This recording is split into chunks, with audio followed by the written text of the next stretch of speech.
Bapak Ibu setanah air Indonesia dari Sabang sampai Merauke. Selamat pagi semuanya, salam sejahtera dan sehat selalu. Terima kasih sudah bergabung saat ini di serial seminar tematik Fighting COVID-19 Pandemic secara daring, yang temanya adalah berbagai pendekatan keilmuan dalam menghadapi SARS-CoV-2, dan topik hari ini adalah pangan fungsional untuk peningkatan imunitas tubuh.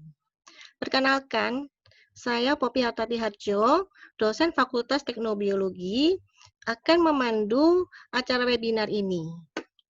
Adapun susunan acara adalah sebagai berikut. Yang pertama adalah pembukaan oleh Bapak Dr. Hasrul Iswayudi, Sekretaris LPPM Ubaya. Kemudian dilanjutkan dengan pemetaan audiens webinar dan kurikulum narasumber. Kemudian dilanjutkan dengan pemaparan materi kurang lebih 1 jam 15 menit dan dilanjutkan dengan diskusi kurang lebih 30 menit. Adapun metode diskusi itu adalah peserta dapat menuliskan pertanyaan melalui kolom chat saat pemaparan atau menggunakan cara raise hand di saat acara diskusi.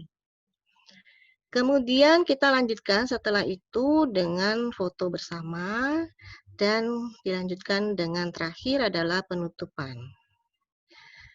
Selanjutnya dipersilakan kepada Bapak Dr. Hasrul Iswayudi untuk membuka acara webinar ini. Silakan waktu dan tempat untuk Bapak Hasrul. Ya, terima kasih Bu Poppy. Bapak Ibu sekalian, kita mengalami situasi di mana keadaan pandemi ini membuat kita menjadi sadar untuk banyak hal. Salah satunya adalah kesadaran dalam hal kesehatan dan gaya hidup yang sehat. Dalam konteks inilah saya pikir seminar yang dibawakan oleh Pak Yayon nantinya sangat bermakna dan sangat penting. Karena salah satu gaya hidup yang dituntut nantinya atau yang dituntut sekarang malah dalam hal menghadapi pandemi ini adalah gaya hidup yang sehat dengan ditunjang dengan makanan asupan gizi yang dapat membantu atau meningkatkan imunitas tubuh kita. Nah, tema topik yang dibawakan oleh Pak Yayon sangat klik sekali dengan keadaan kita sekarang. Bagi kami dari LPPM Ubaya, apa yang dibawakan oleh Pak Yayon itu sangat match atau sangat berkaitan sekali dengan tema atau dengan ide yang kami usung dalam seri edukasi masyarakat LPPM Ubaya. Bapak Ibu sekalian, seri seminar yang dilakukan oleh Fakultas Teknobiologi ini adalah bagian dari seri edukasi masyarakat LPPM Ubaya. Nah, saya pikir itu yang merupakan benang merah dari materi yang dibawakan oleh Pak Yayon dengan kegiatan yang kita lakukan. Dan saya diminta juga untuk membuka, maka secara resmi atau dengan mengharap ridho dari Allah Subhanahu Wa Taala, kita buka secara resmi seminar kita pada hari ini. Terima kasih atas kedatangan dan partisipasi Bapak Ibu sekalian. Semoga seminar ini mendapatkan banyak manfaat bagi Bapak Ibu sekalian. Akhir kata, wassalamualaikum warahmatullahi wabarakatuh. Terima kasih Bapak Hasrul. Sekarang kita akan lanjutkan dengan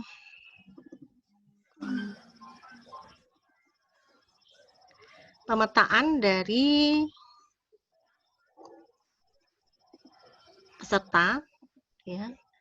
Di mana di sini kalangan peserta itu dari berbagai profesi, yaitu sebagian besar adalah mahasiswa, kemudian pengajar, dosen, guru, dan dari kalangan masyarakat lain. Kemudian kalau dilihat dari sebaran asal peserta, maka dari Sulawesi paling banyak. Kemudian Surabaya, Jawa Timur, ya itu adalah sebaran asal peserta.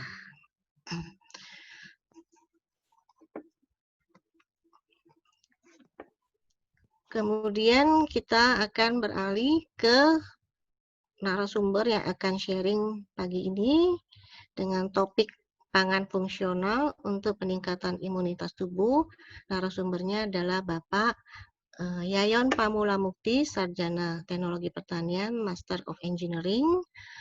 Pendidikan Master Degree itu diperoleh pada Advanced Science and Biotechnology Graduate School of Engineering, Osaka University. Beliau adalah dosen dari Fakultas Teknobiologi Ubaya dengan bidang keahlian bioteknologi dan mikrobiologi pangan. Masih banyak lagi prestasi dan keahlian beliau, namun untuk mempersingkat waktu, maka saya persilakan Bapak Yayon untuk segera memaparkan materi sharing. Silakan waktu dan tempat untuk Pak Yayon. Terima kasih Bu Popi atas kesempatannya. Saya akan mencoba untuk sharing.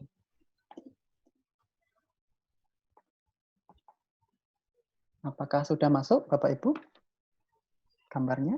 Sudah. Ya? Baik. Terima kasih. Selamat pagi Bapak Ibu semua. Assalamualaikum warahmatullahi wabarakatuh.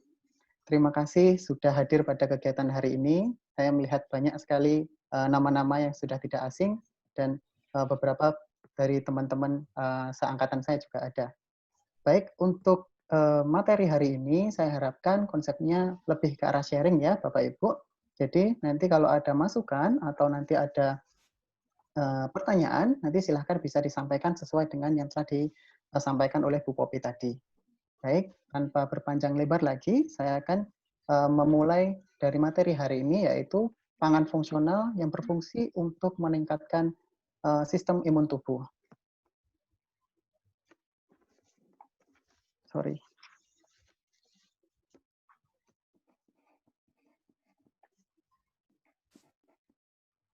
Maaf, ini terganggu. Oke, baik. Untuk topik hari ini, itu terdiri dari, subtopiknya terdiri dari 3 subtopik, yaitu kita akan mengenali terlebih dahulu mengenai SARS-CoV-2, akan tetapi untuk subtopik ini, karena kita dari 3 minggu yang lalu sudah selalu mempelajari ini dari pemateri sebelumnya, jadi nanti akan saya berikan secara brief saja, dilanjutkan dengan imunitas atau sistem imun tubuh. Nanti kita akan menjelaskan mengenai apa itu sistem imun tubuh, terus sistem imun tubuh itu ada apa aja, nanti ada innate dan juga adaptif, dan juga bagaimana tubuh kita dapat menangkal atau melawan dari COVID-19. Terus dilanjutkan lagi untuk yang ketiga adalah mengenai pangan fungsional atau functional food, di mana ini adalah topik utama kita, jadi nanti berisikan mengenai bioactive compound atau active compound yang ada pada pangan fungsional, yang ada pada lingkungan sekitar kita, terus bagaimana cara mengolah pangan fungsional tersebut sehingga pangan fungsional tersebut tidak kehilangan bioactive compound-nya, serta nanti ada beberapa case study. Case study ini saya coba simpulkan dari berbagai macam informasi yang mungkin saat pandemi ini Bapak Ibu sering dapatkan, misalnya pada WhatsApp atau WhatsApp keluarga atau WhatsApp di grup yang lainnya. Jadi nanti kita coba untuk coba diskusikan gitu, apakah benar atau apakah ini sebuah hoax seperti itu. Baik, saya akan memulai dari yang pertama adalah mengenai coronavirus disease. Baik, coronavirus disease atau COVID-19 yang biasa disebut COVID-19 itu merupakan penyakit yang disebabkan oleh adanya SARS-CoV-2, virus SARS-CoV-2. Nah, coronavirus disease ini pada awalnya memang merupakan penyakit yang ada atau menyebar pada hewan. Akan tetapi memang ada beberapa jenis jenis coronavirus yang dapat menginfeksi manusia. Di antaranya yang dapat menyebabkan penyakit yaitu SARS, terus MERS, dan juga di COVID-19 ini sendiri. Nah, hal ini untuk COVID-19 ini mulai terdeteksi di akhir tahun 2019 di bulan Desember, di mana ada sekelompok masyarakat yang mengalami pneumonia, akan tetapi penyebabnya tidak jelas, tidak ada penyebab yang jelas. Nah, pada saat itulah mulai dicari tahu dan didapatkan adanya novel coronavirus.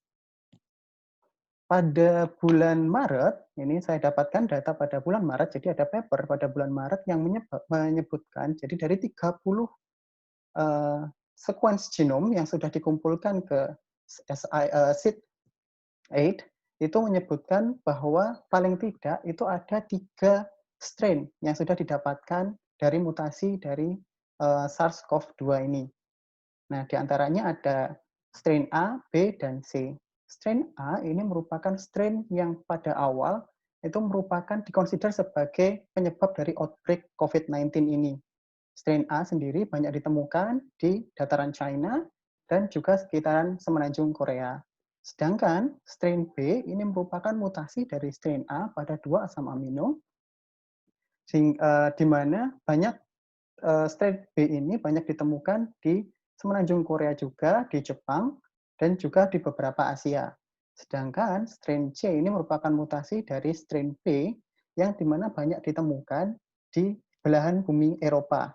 Hal ini dikarenakan karena strain C ini mulai tersebar dari daerah Singapura. Oleh karena itu, strain C ini banyak disebutkan sebagai klaster Singapura.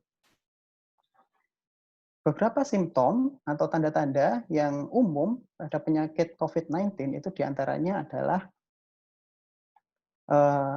tanda-tanda infeksi seperti demam, terus batuk, capek, mudah lelah, terus akan tapi ada beberapa tanda-tanda lain diantaranya yang mungkin jarang itu adalah diarea, dan juga ada beberapa tanda lain yang update baru sekitaran beberapa minggu ini. New symptom atau tanda-tanda baru itu diantaranya adalah adanya penyakit stroke. Jadi ada beberapa stroke ternyata disebabkan oleh COVID-19. Terus ada juga penggemukan atau swell atau penggemukan di bagian kaki atau luka di bagian kaki juga, dan juga inflamasi yang ada pada otak. Nah, bagaimana hal ini bisa terjadi? Nanti kita coba akan bahas di beberapa slide selanjutnya tentang bagaimana tubuh kita akan menghadapi virus SARS-CoV-2 ini. Nah, untuk transmisinya sendiri, Bapak Ibu pasti juga sudah tahu bahwa transmisinya melalui droplet dengan estimasi inkubasinya dari 2 sampai 14 hari inkubasi.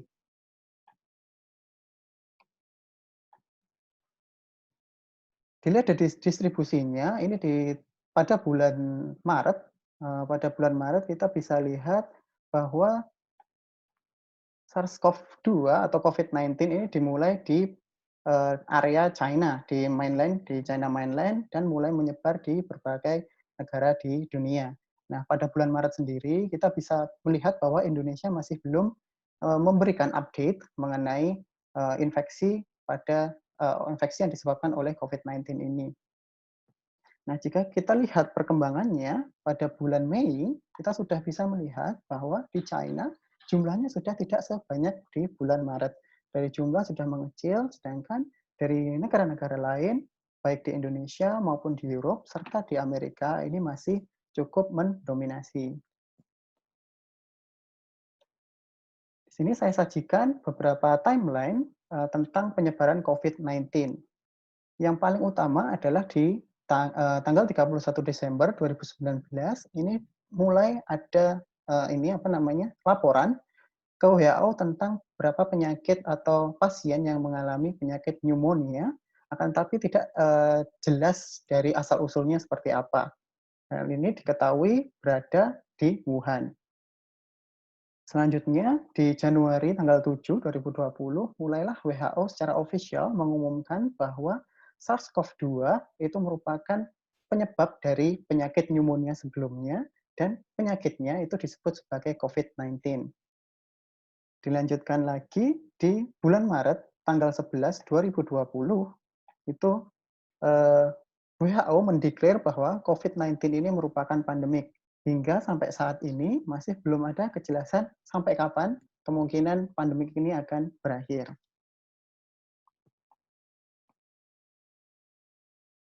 Mengenai transmissibility atau penyebaran dari COVID-19 sendiri, jika dibandingkan dengan SARS ataupun MERS, COVID-19 ini memiliki R0 yang memang cukup tinggi. R0 dari COVID-19 atau penyebarannya itu antara 2 sampai 2,5%. Sedangkan dibandingkan dengan MERS itu masih hanya kurang dari 1 orang, sedangkan jika dibandingkan dengan SARS, ada beberapa data yang berbeda di sini. Ini merupakan data yang saya sajikan adalah data dari WHO, tapi ada beberapa paper yang menyebutkan bahwa SARS itu memiliki R0 yang lebih rendah dibandingkan COVID-19. Walaupun COVID-19 ini memiliki tingkat infeksi yang sangat besar, akan tetapi fatality rate-nya atau tingkat kematiannya itu jauh lebih kecil dibandingkan dengan MERS ataupun SARS. Hal ini akan tetapi juga dipertimbangkan, ada beberapa pertimbangan, di antara lain juga berdasarkan dari tingkat umur, jadi grup umur semakin tua, maka akan semakin mudah atau tingkat fatality-nya juga akan semakin tinggi.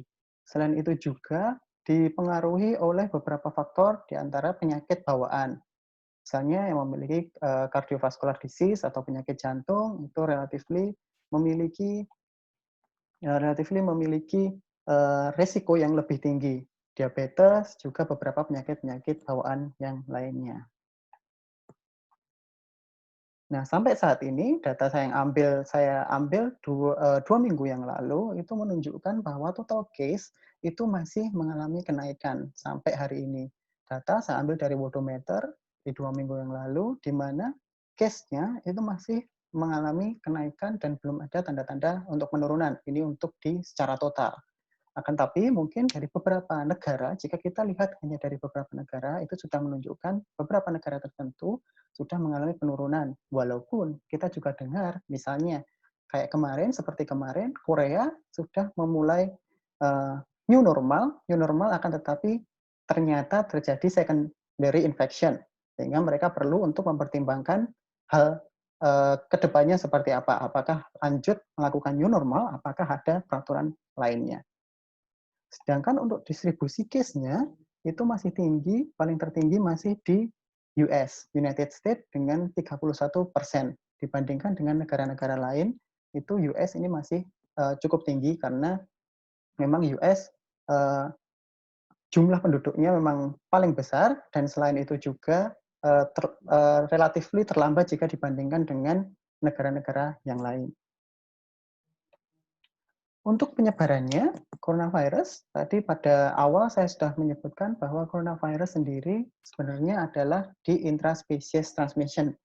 Dia menyebar antara kelelawar ke kelelawar atau ke interspecies itu ke beberapa hewan lain, tidak langsung ke manusia.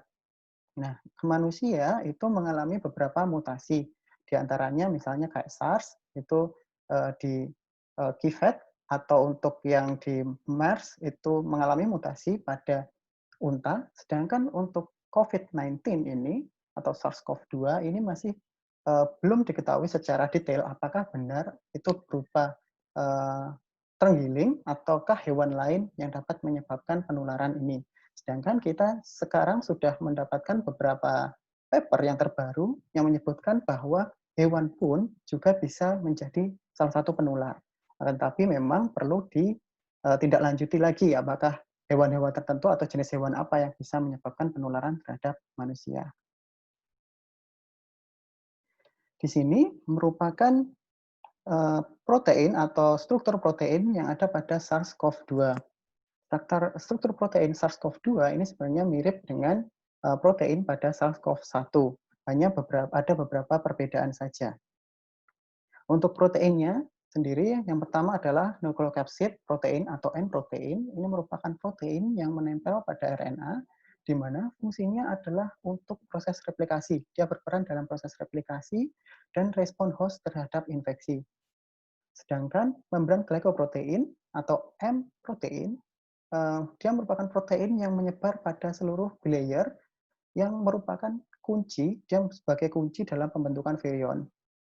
Membran atau M-protein ini juga pada penelitian-penelitian terbaru juga didapatkan bahwa berfungsi sebagai sugar transport protein. Jadi dia mentransfer gula ke bagian dalam ataupun ke bagian luar dari virus. Terus untuk spike protein atau S protein, dia merupakan protein yang utama yang difungsikan untuk dapat menempelkan atau internalisasi dari virus ke host. Dan yang terakhir adalah envelope protein atau E, ini berperan dalam produksi dan pematangan dari virus itu sendiri.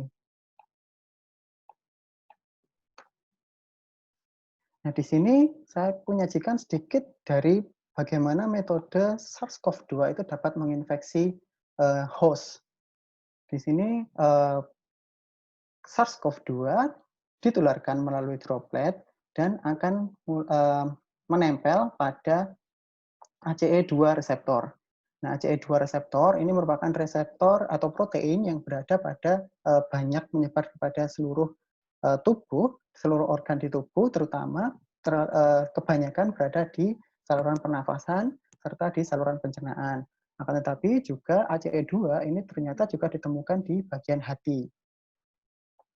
Nah, setelah menempel, jadi setelah S protein, itu dapat dilihat di bagian sini, S protein terutama S1 subunit itu akan menempel ke RBD dari ACE2 atau reseptor binding domain dari ACE2, di mana setelah setelah S protein menempel kepada RBD dari ACE2, maka TMPR SS2 atau merupakan transmembran serin protease itu akan menaktifkan. Jadi dia akan mengaktifkan binding ini dan akan membuat coronavirus atau SARS-CoV-2 untuk masuk ke dalam host. Di dalam host, coronavirus atau SARS-CoV-2 akan melakukan replikasi dan translasi serta assembly, di mana mereka akan memperbanyak dirinya dan akan keluar setelah pematangan.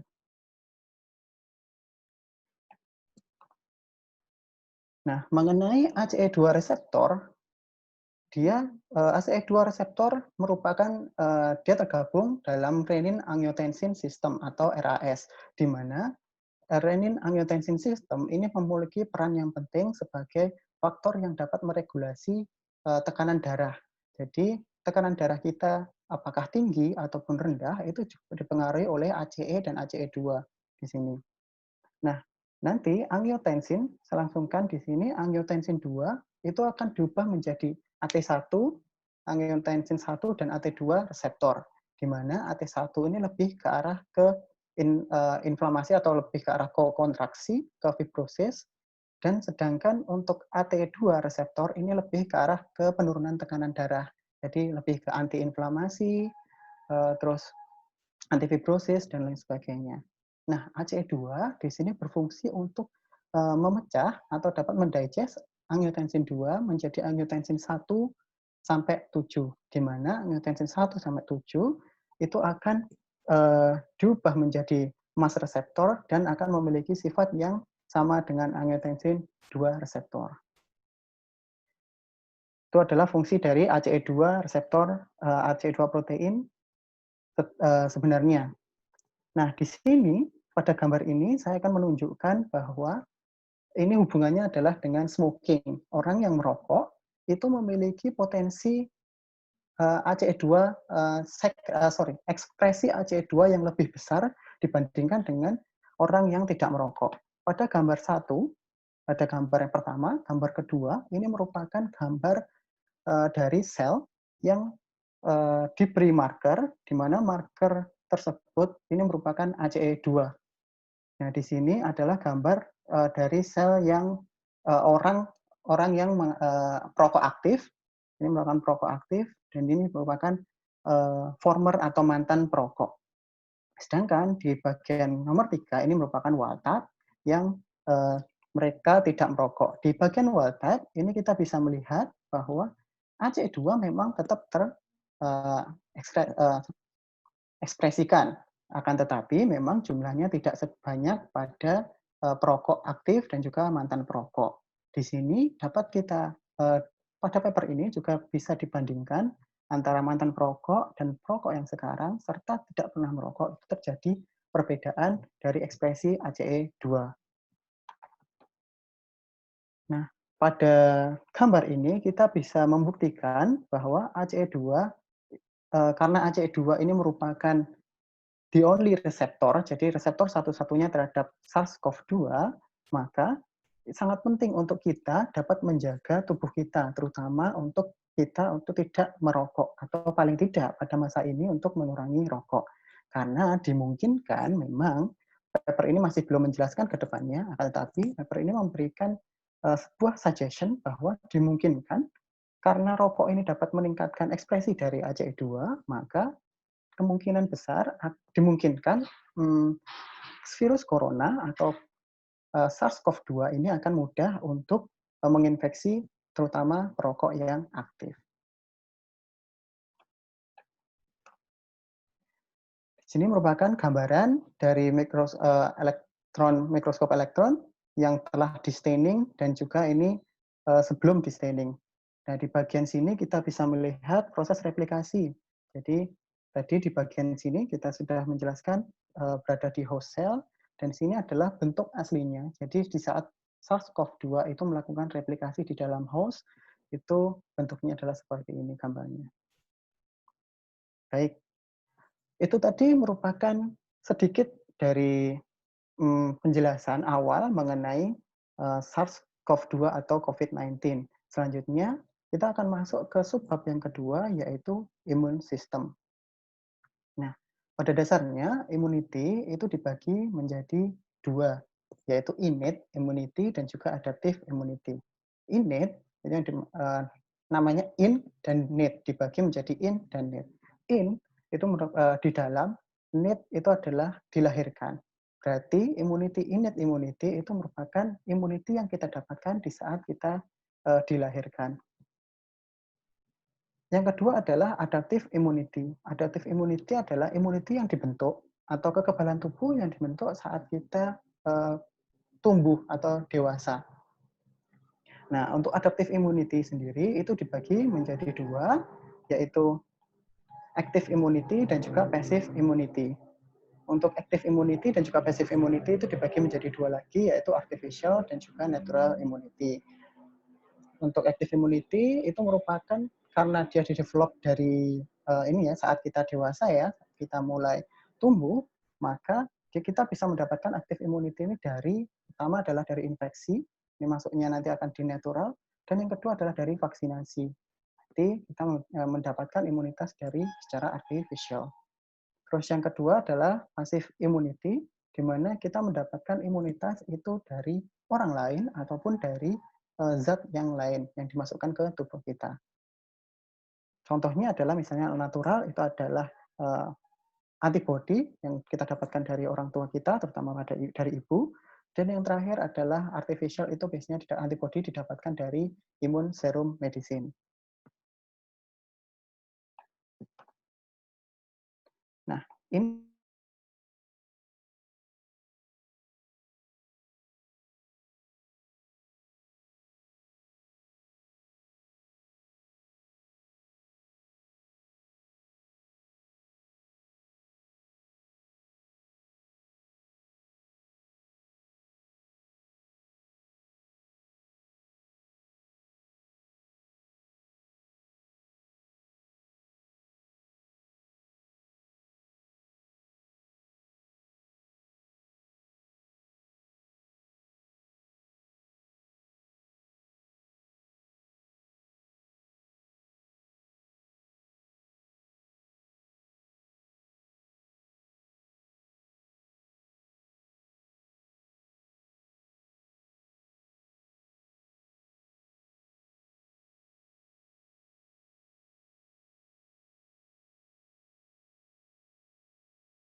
apakah Bapak Ibu bisa mendengar saya? Bisa, monggo Pak Yayon, Oh iya Bu, dilanjut. baik Bu. Terima kasih. Tadi sempat keluar soalnya. Oh iya, silakan Pak. Baik, baik. Yang di proses ini, di bagian barrier immunity ini, maka kita bisa melihat bahwa antigen itu masuk di saat ada luka pada kulit kita atau pada permukaan yang berada di bagian luar tubuh kita. Nah, pada saat luka, antigen mulai akan masuk ke dalam kulit. Di saat seperti itu, maka dendritik atau sel dendritik, sel darah putih dendritik itu akan berperan paling dulu. Dia akan mengaktifkan Langerhans sel dan dia karena sel dendritik di sini berfungsi sebagai pembawa antigen, jadi dia berfungsi sebagai pembawa antigen ke dalam, maka ke dalam dan akan menyampaikan ke sel darah putih yang lainnya, maka dendritik ini akan menghadapi antigen yang paling utama. Nah, dendritik akan mengeluarkan sitokain dan juga kimokain. Kimokain ini difungsikan untuk mendatangkan mendatangkan sel immunity yang lain. Misalnya mendatangkan makrofag dan juga beberapa sel imunitas yang lain. Nah, demikian di dalam ini, maka antigen akan diserang sebelum antigen masuk ke dalam sel atau masuk ke dalam pembuluh darah kita.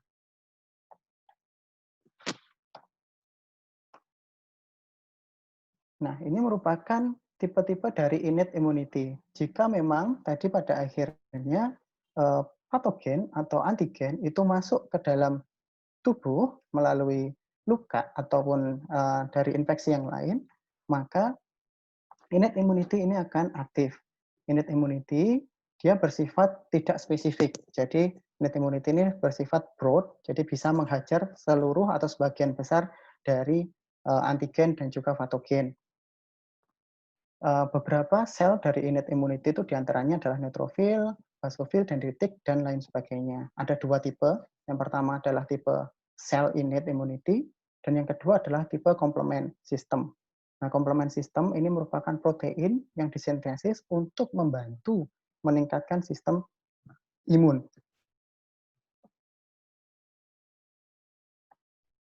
Ada beberapa, mungkin Bapak Ibu sudah sangat paham ya mengenai ini, dari beberapa jenis dari innate immunity atau sel imunitas itu ada beberapa macam. Yang paling utama atau yang paling abundant yang ada itu adalah neutrophil. Neutrophil ini memiliki 60-70% dari sel darah putih yang ada pada tubuh kita. Neutrophil memiliki sifat atau dapat melakukan fagositosis sehingga patogen yang masuk dalam tubuh kita tadi dapat didigest oleh si neutrofil ini. Nah, neutrofil juga memiliki beberapa granul. Di sini dapat dilihat granul-granul di sini berfungsi atau memiliki banyak enzim dan juga lisosom. Nah, setelah si patogen ini dapat di fagositosis atau masuk ke dalam sel dari neutrofil, maka dari lisosom itu akan mendigest di patogen ini sehingga ternonaktifkan atau dapat tereliminasi seperti itu. Nah, neutrofil ini karena jumlahnya cukup banyak, maka dia sering ditemukan di bloodstream atau saluran darah dan dia gampang atau mudah untuk merespon dari infection. Jadi merupakan yang sel darah putih yang merespon infeksi pertama kali biasanya adalah neutrofil.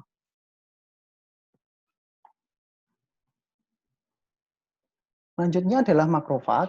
Makrofag ini memiliki fungsi atau mirip dengan neutrofil. Dia dapat melakukan fagositosis dan selain itu juga makrofag juga dapat bermigrasi dari sel darah dari pembuluh darah ke beberapa jaringan seperti itu. Selain itu, makrofag itu juga memproduksi kimokain, di mana fungsi kimokain ini adalah untuk mengattract atau menarik beberapa sel darah putih yang lain untuk membantu mengeliminasi patogen-patogen yang menginfeksi tubuh kita. Dan yang terakhir adalah dendritic cell. Dendritic cell ini merupakan sel darah putih yang berada di bagian luar dari tubuh kita. Biasanya yang sering bertemu dengan lingkungan sekitar itu adalah di dendritic cell ini. Dendritic cell itu dapat mensekresi tipe 1 interferon dan juga dendritic cell itu disebut sebagai antigen presenting cell. apa itu antigen presenting cell? Antigen presenting cell dari dendritik itu adalah di saat adanya patogen masuk, maka dendritik akan menghantarkan antigen yang ada pada patogen tersebut menuju ke limfosit. Limfosit sini adalah B cell, dan kemudian B cell akan mengeluarkan antibodi, di mana antibodi tersebut akan memarking atau menandai patogen tersebut, sehingga patogen tersebut akan mudah dieliminasi. Nah, sistem innate immune system yang kedua itu adalah complement system. Complement system di sini berupa protein. Dia berupa 20 plasma protein, di mana protein-protein tersebut itu bekerja bersama-sama untuk dapat melukai dari patogen ataupun virus. Ada beberapa pathway yang digunakan untuk dapat membentuk kompleks dari protein ini. Ada classical pathway dan juga ada alternative pathway. Untuk classical pathway sendiri, ini trigger dari pertemuan antara antibodi dengan antigen. Nanti protein-protein tersebut akan membentuk sebuah kompleks protein yang akan melukai bagian sel membran dan juga dinding sel dari bakteri patogen ataupun virus yang menyerang atau menginfeksi tubuh kita. Nah, yang terakhir, di saat innate cell itu sudah tidak bisa memenuhi atau tidak dapat membantu atau mengeliminasi seluruh dari bakteri patogen serta virus yang menginfeksi kita, maka ada yang terakhir adalah adaptive immunity. Adaptive immunity ini terdiri dari 3 sel, yaitu B lymphocyte atau sel B, dan juga cytotoxic C, dan juga helper T cell. Nah, adaptive immunity ini bersifat lebih spesifik jika dibandingkan dengan innate immunity. Ini merupakan beberapa jenis dari adaptive dan juga innate immunity. Jadi ada B cell dan juga T cell, di mana T cell ada T helper dan juga cytotoxic dari T cell, di mana CD8 merupakan cytotoxic yang dapat merecognize atau mengenali virus atau sel yang telah terinfeksi oleh virus, di mana sel tadi akan dihancurkan atau akan dilakukan apoptosis.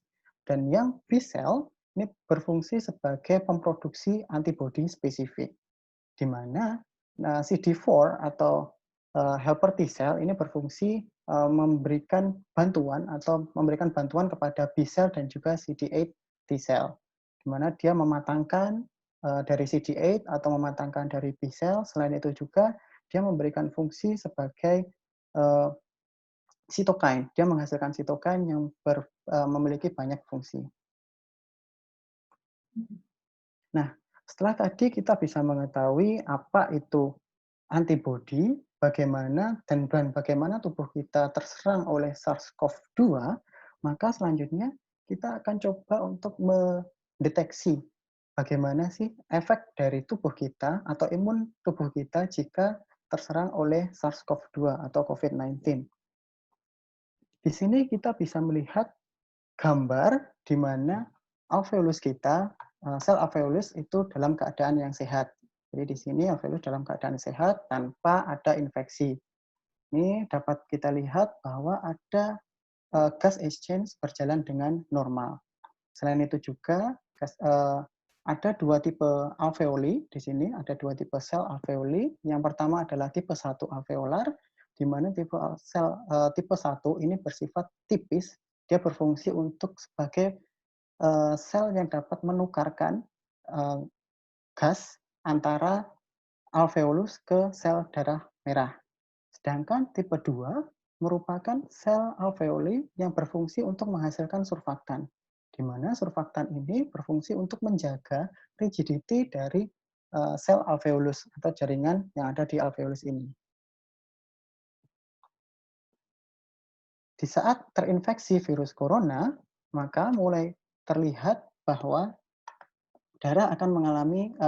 pembuluh darah akan mengalami vasodilation, di mana vasodilation ini berfungsi untuk mempermudah makrofag serta beberapa sel darah putih yang lainnya untuk dapat masuk. Nah, setelah makrofag dan juga sel darah putih yang lain itu dapat masuk, maka makrofag akan mengeluarkan, atau sel darah putih yang lain akan mengeluarkan sitokain. Di sini, sitokain akan mencoba untuk mengeliminasi dari virus-virus yang sudah masuk atau menginfeksi pada jaringan alveolus ini. Nah, beberapa virus yang sudah tereliminasi, maka dia akan terbungkus oleh sebuah fluid.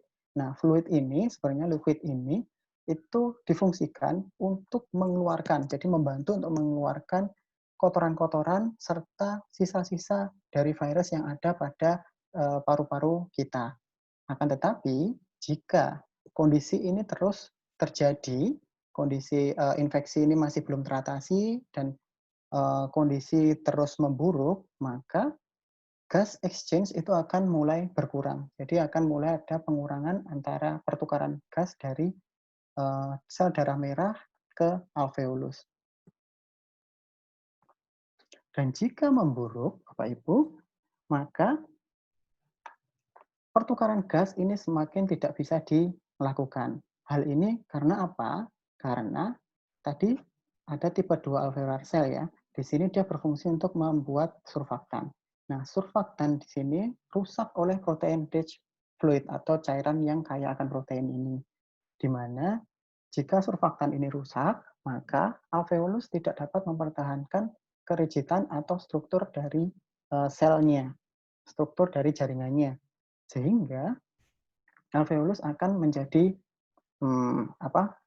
shrinking dan juga tidak ada pertukaran antara sel darah merah dan sel darah merah dengan oksigen. Nah, akan tetapi hal ini akan menjadi lebih buruk, akan bisa menjadi lebih buruk. Ini saja sebenarnya sudah cukup buruk karena pada kondisi seperti ini kita akan susah untuk bernafas. Nah, kondisi ini akan semakin diperburuk jika ini ada luka, di mana luka di sini itu akan tertutup oleh blood clotting. Karena ada luka, maka darah akan mencoba untuk menutup. Nah, jika blood clotting tadi itu menutup di bagian dalam dari kapiler atau bagian dalam dari bagian dalam dari kapiler atau pembuluh darah, maka akan terjadi penyumbatan pembuluh darah. Nah, inilah yang menyebabkan salah satu tanda yang baru tadi, yaitu stroke, adanya tanda-tanda stroke. Selain itu juga, pembuluh darah yang tertutup oleh kapiler, pembuluh darah yang tertutup oleh blood clotting, itu juga dapat menyebabkan penyakit yang lain. Misalnya, jika protein dan juga beberapa dari sisa virus tersebut mengalir atau masuk ke dalam pembuluh darah, maka pembuluh darah itu kan menyebar ke seluruh bagian tubuh. Maka jika masuk ke organ lain, itu akan menyebabkan multiple organ failure atau kegagalan berbagai macam dari organ.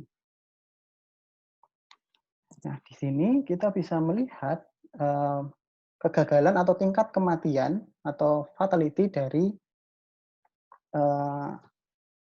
pasien yang mengalami atau pasien yang terinfeksi oleh virus COVID-2 ini, SARS-CoV-2 ini, di mana ada namanya tanpa gejala, gejala ringan atau sedang, berat, dan juga kritis.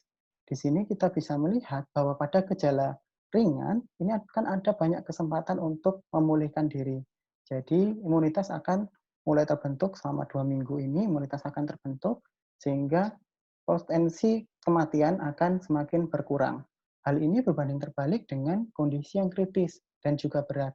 Nah, kondisi yang kritis dan berat ini tadi didasarkan bukan hanya dari tubuh kita, berdasarkan bukan hanya dari kita yang terinfeksi oleh SARS-CoV-2, akan tetapi juga dipengaruhi oleh beberapa faktor, yaitu misalnya ada penyakit bawaan. Semakin banyak penyakit bawaan yang ada pada kita, maka semakin tinggi resiko untuk mengalami kegagalan atau kematian. Nah, karena tadi kita sudah mengetahui mengenai bagaimana sistem tubuh kita, imun tubuh kita itu menjaga dari infeksi penyakit luar atau infeksi dari bakteria maupun dari virus, maka tugas kita itu adalah untuk meningkatkan sistem imun tubuh. Nah, di sini ada beberapa strategi yang bisa dilakukan untuk dapat meningkatkan sistem imun tubuh. Yang pertama adalah kita harus melakukan lifestyle yang sehat atau healthy lifestyle.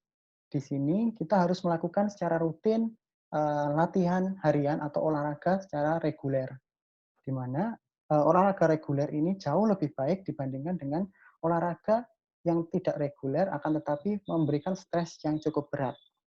Ada satu paper yang menjelaskan bahwa membandingkan antara maraton yang dilakukan pada beberapa kali saja dalam 1 tahun dibandingkan dengan orang yang melakukan jogging atau jalan setiap hari secara rutin. Hal ini Bapak Ibu lihat bahwa pada orang-orang yang melakukan jogging secara reguler atau latihan olahraga secara reguler, sistem imunnya atau sel imunnya akan meningkat. Sistem imunnya akan meningkat, berada di bagian kanan semua, baik dari T-cell-nya, terus natural killer activity juga akan naik, terus cytokines juga akan naik tanpa dalam jumlah yang besar dibandingkan dengan orang yang melakukan maraton. Di sini orang yang melakukan maraton dapat dilihat bahwa beberapa bagian sistem imun, beberapa sel sistem imun akan mengalami penurunan. Hanya ada beberapa sel imun saja yang mengalami kenaikan. Itu pun juga sangat drastis, yaitu sitokain. Di mana sitokain sendiri ada dua tipe sitokain kan, ada yang pro-inflammatory sama anti-inflammatory. Nah, di sini memang tidak disebutkan apakah sitokain di sini yang anti ataupun yang pro. Tetapi dilihat dari secara garis besar semuanya aja, itu dapat dibandingkan bahwa latihan atau olahraga secara reguler itu cukup untuk membantu meningkatkan sistem kekebalan tubuh kita. Nah, dilanjutkan dengan kita juga harus meminimalkan stres. Stres ini juga termasuk stres psikis maupun stres dari fisik. Stres fisik itu contohnya ya ini tadi. Contohnya adalah dengan kita melakukan olahraga yang terlalu memforsir. Tidur juga harus cukup, terus harus menghentikan merokok. Jadi seperti yang sudah kita sharing di awal, bahwa merokok ini ada kemungkinan akan meningkatkan tingkat infeksi dari SARS-CoV-2. Terus jika ada di antara Bapak Ibu yang minum, mungkin memang harus dikurangi atau minum dalam kadar yang cukup. Serta kita harus memaintain dari higienitas. Dari higienitas, baik higienitas tubuh maupun tangan. Jadi jangan lupa selalu untuk mencuci tangan menggunakan sabun setiap kali kita akan melakukan aktivitas. Terus yang kedua, jangan dilupakan lagi adalah dengan makan makanan yang sehat, Bapak Ibu. Jadi, makan makanan yang sehat ini diantaranya seafood, terus ikan, di mana dia akan tinggi akan omega 3, omega 6, terus yogurt, dan juga other fermented food. Selain itu juga kita dianjurkan untuk mengkonsumsi sayuran dan buah-buahan yang cukup. Nah, ini ada data yang membandingkan antara pasien pneumonia yang rutin melakukan atau rutin mengkonsumsi sayuran dan buah-buahan dibandingkan dari 2 kali per hari dibandingkan dengan 5 kali per hari. Di sini kita bisa lihat bahwa orang yang tidak pernah melakukan imunisasi untuk penyakit pneumonia ini itu memiliki tingkat IgG yang tinggi jika dia mengkonsumsi 5 kali per hari konsumsi sayur-sayuran dan buah-buahan. Bahkan jika dibandingkan dengan orang atau pasien yang mengalami atau melakukan imunisasi pneumonia pada 5 tahun dan 3 tahun terakhir. Itu konsumsi dari 5 kali per hari itu jauh lebih tinggi. Oleh karena itu kita disarankan untuk mengkonsumsi sayuran dan buah-buahan untuk meningkatkan sistem kekebalan tubuh kita. Dan jangan lupa juga untuk mengkonsumsi herbal dan juga pangan fungsional. Nah, baik. Karena sekarang sudah masuk ke materi yang ketiga, yaitu pangan fungsional. Di pangan fungsional ini ada beberapa hal yang nanti perlu saya sampaikan. Di antaranya adalah yang pertama, roles atau fungsi dari makan itu sebenarnya ada 3, Bapak Ibu. Tidak hanya memberikan rasa kenyang, akan tetapi roles dari makan itu juga memberikan nutrisi yang esensial bagi tubuh kita. Jadi tubuh kita itu masih bisa hidup. Jadi untuk sebagai pemberi kehidupan dan juga pembangun pada sel-sel tubuh kita. Selain itu juga ada fungsi yang kedua yaitu organoleptik. Jadi makan itu tidak hanya sebagai pemberi nutrisi, akan tetapi juga pemuas dari rasa atau organoleptik kita. Dan fungsi yang terakhir itu adalah fungsi makanan sebagai pemberi esensi yang lain atau fungsi nutrisi yang lain di luar dari nutrisi esensial yang sebelumnya kita sampaikan. Nah, pangan fungsional itu merupakan makanan yang mengandung komponen psychological active yang dapat memberikan efek kesehatan atau dampak kesehatan di atas atau di luar dari nutrisi yang standar. Nutrisi yang standar itu apa sih? Misalnya makronutrien, mikronutrien. Makronutrien itu ada di antaranya misalnya lemak, protein, karbohidrat, terus ada air, sedangkan di mikronutrien itu ada vitamin dan juga mineral. Nah, untuk kategori sendiri, kategori dari pangan fungsional itu ada dibagi menjadi 3, yaitu conventional food. Conventional food ini adalah pangan fungsional di mana sumber dari makanan fungsional ini itu sudah memiliki bioactive substance tanpa ada tambahan atau enrichment. Nah, yang kedua adalah enrich atau adanya tambahan atau pengkayaan dari bahan makanan tadi, di mana sebelumnya memang mungkin jumlahnya tidak banyak dan sekarang diperbanyak, atau sebelumnya tidak ada menjadi diberikan tambahan, misalnya ada penambahan probiotik dan juga antioksidan. Dan yang terakhir adalah synthesized food. Ini contohnya adalah melakukan modifikasi genetika, misalnya dengan Bapak Ibu mungkin sering mendengar golden rice, dan juga beberapa jenis makanan yang direkayasa genetikanya. Nah, untuk functional food sendiri, ini dia dalam bentuk makanan. Jika dilihat dari bentuknya, apakah dia dalam bentuk makanan dan juga dalam bentuk obat-obatan, functional food ini lebih ke arah bentuk makanan. Nah, dia dari segi kesehatan juga berada di atas dari food in general. Ini maksudnya adalah makanan yang memberikan rasa kenyang dan nutritious food atau makanan sehat. Nah, functional food ini berada di bagian atasnya karena dia mengandung nutrisi dan juga bioactive compound. Nah, jika dibandingkan dengan nutraceutical, apa perbedaan functional food dan juga nutraceutical? Nutraceutical ini merupakan ekstrak dari bahan pangan, dari ekstrak tertentu dari bahan pangan yang diambil dan kemudian dibentuk atau dikoleksi atau dikumpulkan dalam bentuk suplemen, misalnya kapsul atau suplemen makanan-makanan tertentu. Sedangkan bahan makanan atau pangan fungsional itu adalah kebalikan dari nutraceutical. Dia merupakan makanan yang memang mengandung nutrisi-nutrisi khusus dan juga nutrisi utama.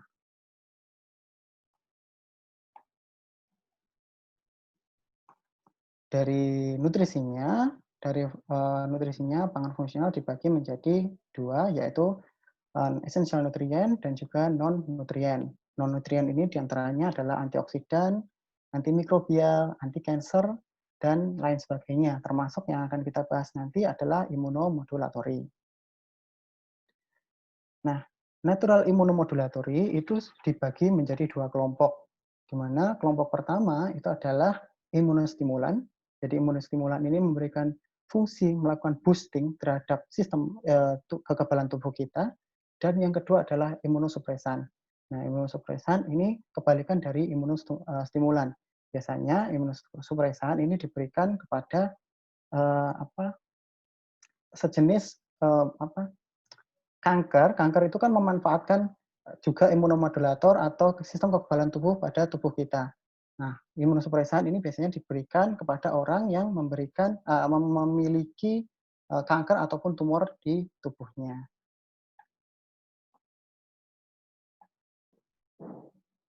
Secara umum, imunomodulator itu sifatnya seperti ini. Jadi imunostimulan itu akan ditambahkan pada bahan makanan kita.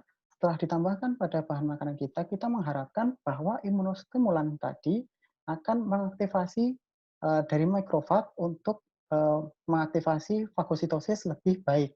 Dengan demikian, jika fagositosis tadi berlangsung atau terjadi lebih baik, maka patogen akan mudah untuk tereliminasi. Dan metode yang kedua adalah makrofag akan menghasilkan sitokain dan juga interleukin yang jauh memiliki kualitas yang lebih baik jika dibandingkan dengan non-imunomodulator. Di sini Bapak Ibu bisa lihat beberapa jenis dari imunomodulator yang ada pada bahan makanan yang ada di sekitaran kita. Nanti kita akan bahas beberapa di antaranya, yaitu kurkumin dan juga beberapa bahan imunomodulator yang lainnya. Nah, baik. Yang pertama, ini adalah contoh dari pangan fungsional, Bapak Ibu. Jadi ada pangan fungsional secara umum. Saya belum mengkhususkan ke arah ke imunomodulator. Di sini, pangan fungsional secara umum, contoh yang pertama adalah soybean atau kacang kedelai, di mana kacang kedelai ini memiliki bioaktif compound berupa isoflavon. Nah, isoflavon ini dibagi menjadi dua, yang paling terkenal itu adalah genistein dan juga deitzein. Dia memiliki fungsi manfaat di mana dapat menurunkan risiko dari kanker payudara dan juga risiko kanker prostat, juga mengurangi risiko dari cardiovascular disease. Hal itu dikarenakan dari soybean atau komponen isoflavon ini dapat mengurangi dari tingkat kolesterol, lipid, dan juga oksidasi.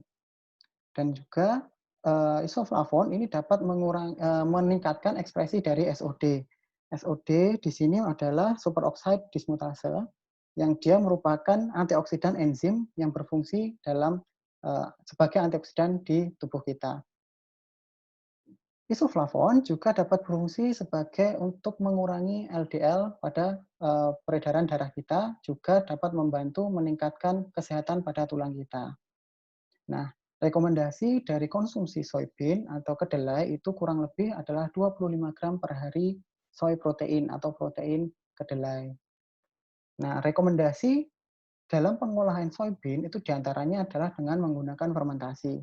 Fermentasi yang sering kita kenal adalah tempe, di mana dengan menggunakan fermentasi berupa tempe, menjadikan berupa tempe, itu akan meningkatkan aglikon. Aglikon ini merupakan salah satu jenis dari isoflavon, 100% akan meningkat dari dalam bentuk soybean ke bentuk fermented atau dalam bentuk tempe.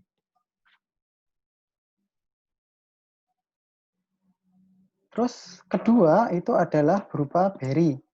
Berry atau berry-berryan ini memiliki bioaktif compound berupa flavonoid, antosianin, dan juga hydrocinamic acid. Dia memiliki berry-berryan memiliki manfaat berupa tinggi akan antioksidan, terus juga dapat melindungi terhadap inflamasi, dapat mengurangi kadar trigliserida, kolesterol, dan juga leptin pada peredaran darah kita, juga tinggi akan vitamin C dan juga potasium. Di sini kita sudah tahu bahwa vitamin C memiliki peran penting dalam pengurangan atau dapat mengurangi inflamasi. Juga potasium. Potasium di sini memiliki peran penting juga dalam pembentukan dari sistem imun, di mana potasium ini menjaga integritas dari limfosit. Jadi integritas ionik dari limfosit ini dijaga oleh potasium. Jika kita mengkonsumsi potasium kita kurang dari 20% setiap harinya, maka dapat diperkirakan bahwa kondisi integritas dari ionik limfosit kita itu akan menjadi tidak baik, sehingga akan menyebabkan limfosit itu tidak dapat bekerja dengan maksimal. Dan selanjutnya, berries juga mengandung soluble dietary fiber dan juga dapat mencegah oksidasi damage dan juga di bagian darah, lipid, dan juga DNA. Dan yang terakhir, di bagian ini adalah yogurt. Yogurt memiliki main compound berupa lactic acid bakteria, biasanya yang paling umum adalah Bulgaricus dan juga Thermophilus. Yogurt memiliki manfaat untuk mereduksi atau mengurangi resiko dari lactose intolerance. Bagi Bapak Ibu atau teman-teman yang memiliki lactose intolerance, maka dapat disarankan untuk mengkonsumsi yogurt. Yogurt juga mengurangi resiko dari colon cancer atau kanker dari usus.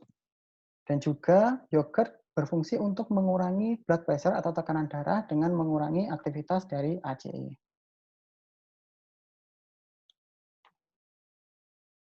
Nah, ini merupakan beberapa jenis dari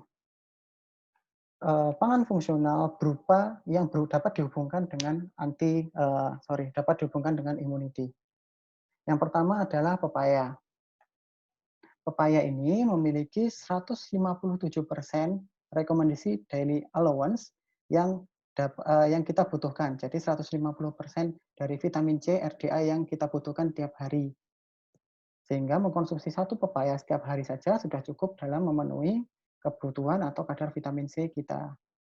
Pepaya juga memiliki enzim papain, di mana enzim papain ini dapat berfungsi untuk melunakkan daging dan juga meningkatkan bioavailability dari makanan yang kita konsumsi. Pepaya juga memiliki kandungan potasium yang tinggi, vitamin B berupa folat, dan juga vitamin A. Di sini, vitamin B memiliki fungsi atau folat memiliki fungsi yang penting dalam peningkatan sistem imun. Di antaranya, folat ini folat ini sangat dibutuhkan dalam pembentukan sel darah merah dan juga sel darah putih baru di bone marrow. Sehingga jika kita kekurangan folat, maka sel darah merah dan sel darah putih kita produksinya akan juga terhambat. Selain itu juga, vitamin A juga memiliki manfaat yang penting dalam meningkatkan sistem imun. Di antaranya, dia sebagai anti-inflamatori. Dia merupakan anti-inflamatori vitamin yang di mana vitamin A juga berfungsi untuk kekurangan vitamin A itu dapat menyebabkan defisiensi atau defect pada T-cell, pada limfosit T-cell kita dan juga antibodi kita. Selanjutnya adalah garlic atau bawang putih.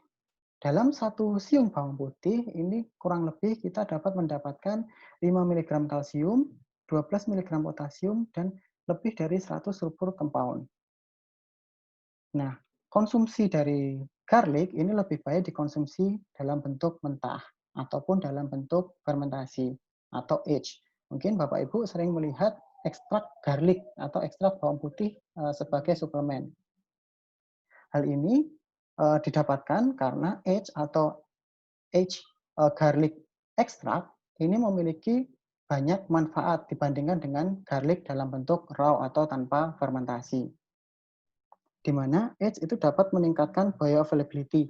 Jadi availability atau penyerapan sel-sel atau zat-zat yang ada pada garlic itu lebih mudah diserap dibandingkan dengan mengkonsumsi garlic secara raw. Atau jika Bapak Ibu terpaksa memasak, itu akan mengurangi dari komponen sulfur yang ada pada garlic. Di mana komponen sulfur itu memang tidak tahan atau tidak begitu tahan terhadap pemasakan. Sehingga memang lebih baik dikonsumsi dalam bentuk mentah ataupun dalam bentuk fermented. Untuk memfermentasinya itu cukup gampang. Bapak Ibu tinggal memasukkan, jadi tinggal dikupas, terus dimasukkan atau dicampur dengan vinegar, dan diperam atau ditunggu selama minimal adalah 3 minggu dan paling lama adalah 3 bulan. Di sini age itu memiliki manfaat yang lebih besar karena antioksidannya lebih tinggi dibandingkan dengan garlic yang mentah. Selain itu juga, garlic berfungsi untuk menurunkan tekanan darah, menurunkan kolesterol, dan juga membunuh parasit. Dan selanjutnya adalah teh hijau atau green tea, di mana itu sudah sangat terkenal memiliki flavonoid yang tinggi dan juga epilocatechin galat. Epilocatechin galat ini merupakan katekin yang ada pada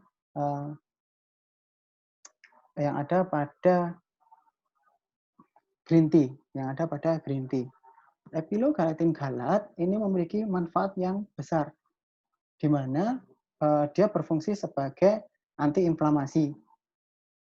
Nah, Bapak Ibu untuk mengolah green tea sebaiknya memang tidak sebaiknya green tea memang diolah dalam waktu yang cepat. Jadi jika Bapak Ibu menyeduh, maka sebaiknya segera dikonsumsi.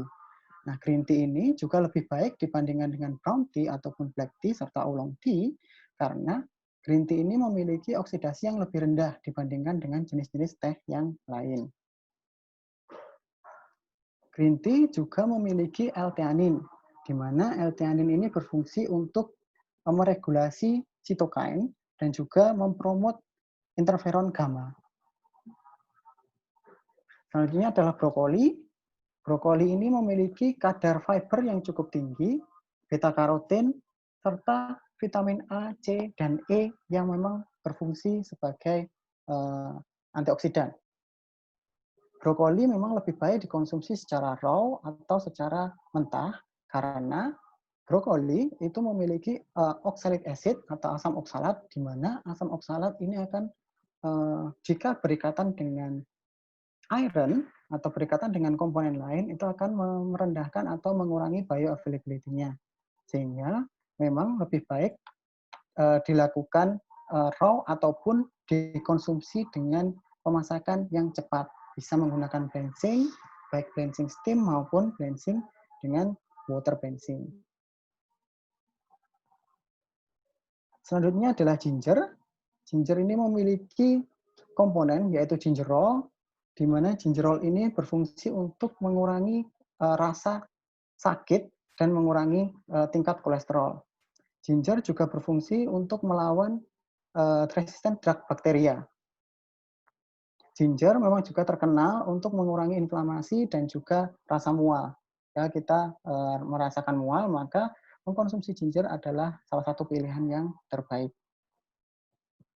Selanjutnya adalah bayam atau spinach. Bayam ini memiliki fungsi yang sama, mirip dengan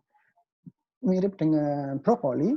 Dia juga memiliki oxalic acid dan juga kalsium serta iron, di mana jika kalsium dan iron itu bertemu dengan oxalic acid, dia akan mengurangi bioavailability-nya. Oleh karena itu, memang spinach lebih baik jika dikonsumsi dengan dimasak secara cepat ataupun light cooking, misalnya di blanching ataupun di stirring. Selanjutnya, citrus fruit. Ini memiliki kadar vitamin C yang tinggi, di mana kita tahu bahwa kadar vitamin C yang tinggi itu dapat mengurangi dari resiko RTI atau respiratory tract infection, di mana jika Bapak Ibu sudah membaca paper yang terbaru, ini membuktikan bahwa pasien yang mengalami penyakit COVID-19, terus pasien tersebut diberikan dosis tinggi vitamin C, maka pasien tersebut akan semakin mudah atau recovery-nya akan lebih cepat dibandingkan tanpa diberikan tambahan vitamin C. Selanjutnya pepper. Pepper ini juga memiliki kandungan vitamin C yang lebih tinggi, bahkan 2 kali lebih besar dibandingkan dengan citrus fruit. Pepper juga memiliki beta-karoten yang dia akan diubah ke oleh tubuh kita menjadi retinol atau vitamin A. Dan yang terakhir itu adalah apel. Apel memiliki vitamin A, E, B1, B2, dan vitamin C yang cukup tinggi. Selain itu juga, apel mengandung pektin, di mana pektin ini merupakan salah satu tipe dari fiber, di mana dia memiliki fungsi sebagai prebiotik yang berfungsi untuk memboost atau membantu pertumbuhan atau sebagai makanan dari probiotik atau bakteri baik yang ada pada pencernaan atau pencernaan kita. Nah, tadi adalah komponen bioaktif secara umum.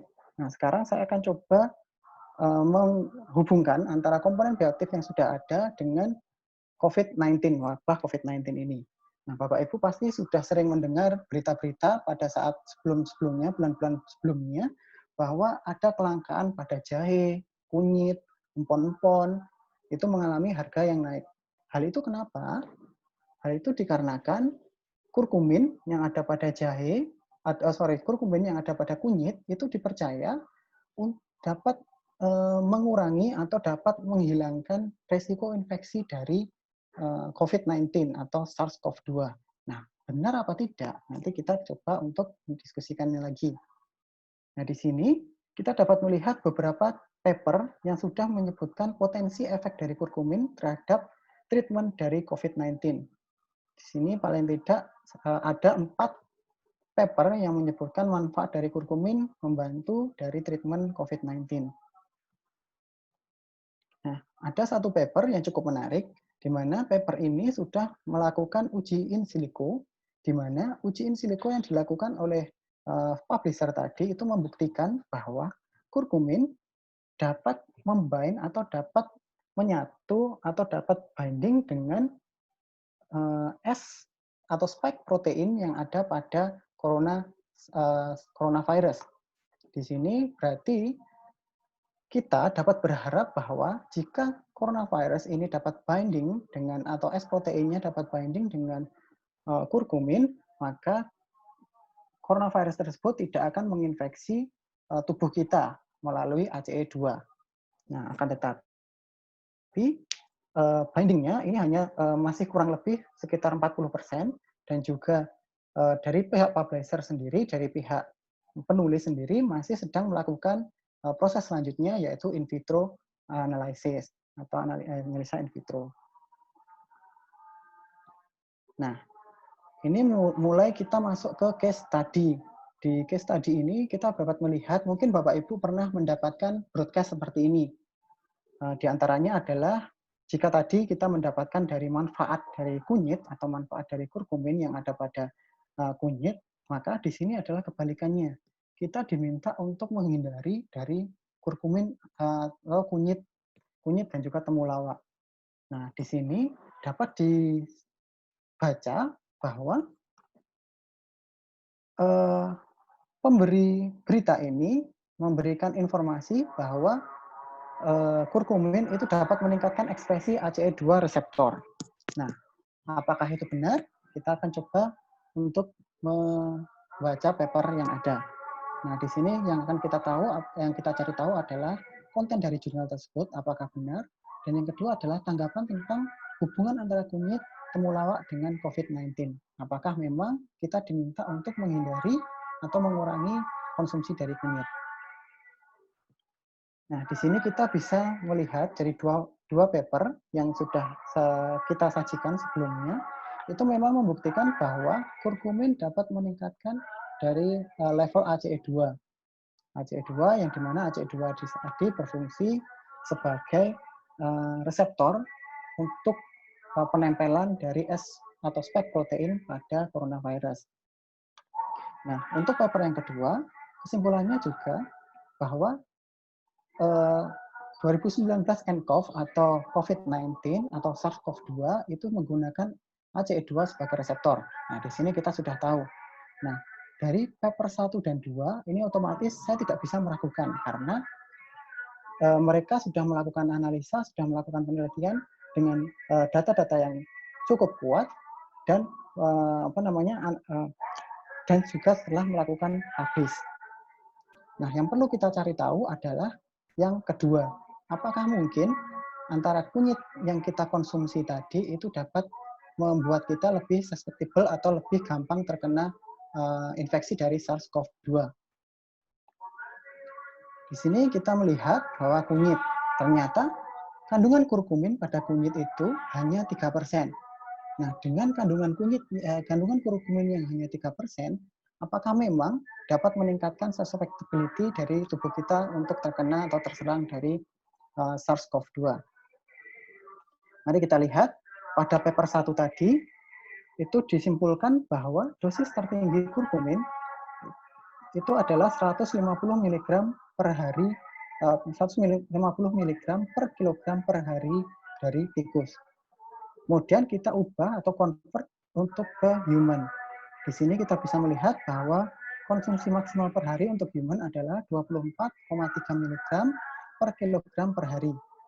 Anggap saja berat tubuh saya adalah 60 kg. Dengan demikian, maka saya maksimum mengkonsumsi mengkonsumsi kurkumin adalah 1,5 gram per hari atau 50 gram kunyit.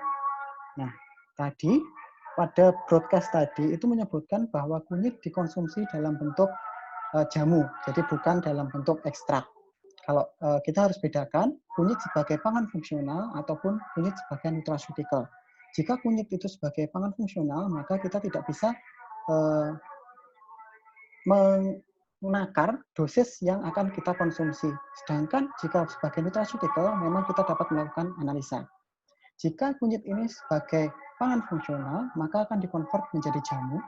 Dan paling tidak, jika dikonvert atau diubah menjadi jamu, paling tidak saya harus mengkonsumsi kurang lebih adalah 2 liter jamu kunyit per hari. Nah, di sini apakah masuk akal? Saya rasa kurang masuk akal. Karena jamu itu sifatnya adalah terapeutik. Jadi kita mengkonsumsi jamu itu memang rutin setiap hari, akan tetapi jamu itu tidak kita gelonggong juga setiap harinya. Jadi kita cukup minum 1-2 gelas per hari. Jadi saya rasa untuk 2 liter jamu kunyit ini tidak masuk akal. Oleh karena itu, ini dapat dibuktikan kesimpulannya adalah konten paper tersebut memang terbukti benar, dan juga untuk tanggapan tentang hubungan kunyit dan COVID-19 itu kurang tepat menurut saya. Ada 2 komponen yang lain, yaitu katekin dan artemisinin. Nah, katekin dan juga artemisinin ini juga telah diuji in silico, di mana katekin dan juga artemisinin, komponen katekin dan artemisinin ini dapat combine atau dapat bind atau dapat menyatu dengan S protein yang ada pada SARS-CoV-2. Sehingga dapat disimpulkan atau dapat ditarik kesimpulan bahwa katekin dan artemisinin memiliki potensial yang tinggi sebagai penghambat dari infeksi dari SARS-CoV-2 untuk manusia.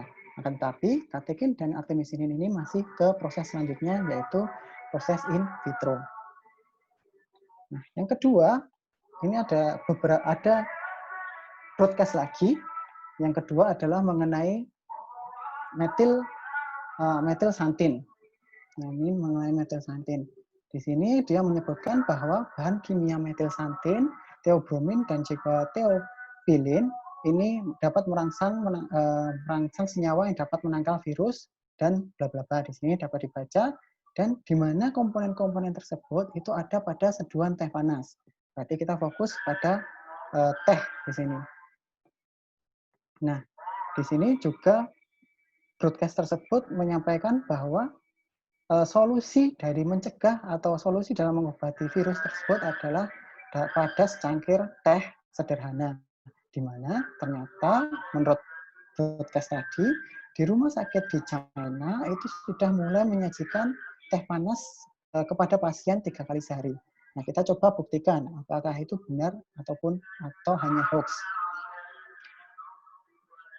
Metilsantin itu merupakan golongan dari alkaloid. Metilsantin itu banyak ditemukan di kopi, teh, dan juga coklat. Nah, karena ini tadi topiknya adalah teh panas, maka kita akan fokus ke teh. Teh itu memiliki metilsantin berupa kafein, theobromin, dan juga theopilin. Dan komposisinya adalah sebagai berikut, cukup kecil. Nah, sekarang adalah pengolahan. Pengolahannya adalah teh diseduh, teh panas. Baik, sebelum mengalami proses pengolahan akhir, yaitu diseduh, kita lihat dalam proses fermentasinya atau proses oksidasi dari teh tersebut. Di sini, data yang saya berikan adalah teh mentah, teh yang dalam bentuk tanaman. Jika teh mengalami oksidasi, misalnya dijadikan green tea, dijadikan brown tea atau black tea, maka kandungan metilsantinnya akan berubah, akan berbeda-beda. Selain itu juga, kelarutan terhadap air juga akan berbeda-beda. Oleh karena itu, patut dicurigai bahwa seduhan teh panas ini seperti apa? Apakah teh panas itu teh green tea, ataupun brown tea, ataupun black tea, atau white tea, kita tidak tahu. Itu dari situ saja sudah bisa dicurigai. Terus di sini, FDA, menurut aturan FDA, kafein yang merupakan komponen dari metilsantin itu menurut FDA adalah masuk kategori GRAS atau generally regarded as safe dalam konsumsi yang moderat. Sedangkan theobromin dan juga theopilin itu harus menggunakan resep dokter.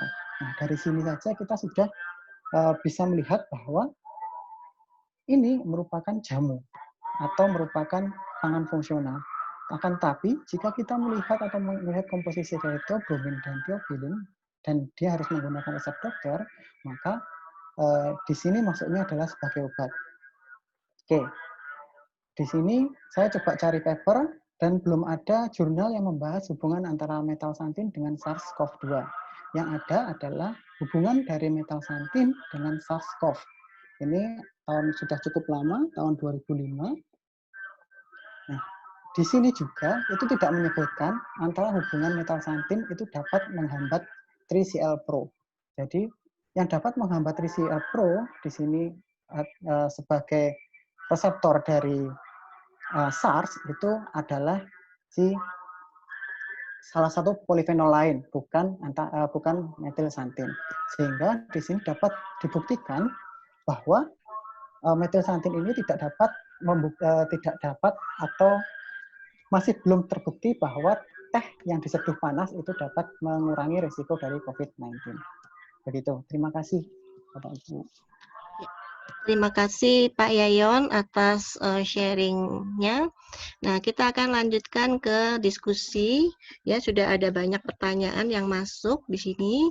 Ya, kita mulai dari pertanyaan yang pertama dari Bapak Siegfried Berhimpun. Pertanyaannya adalah, apakah isoflavon tidak rusak atau berkurang aktivitasnya kalau dipanaskan? Betul. Silakan. Terima kasih Bu Poppy. Terima kasih Pak atas pertanyaannya. Memang betul, isoflavon akan mengalami kerusakan jika dipanaskan.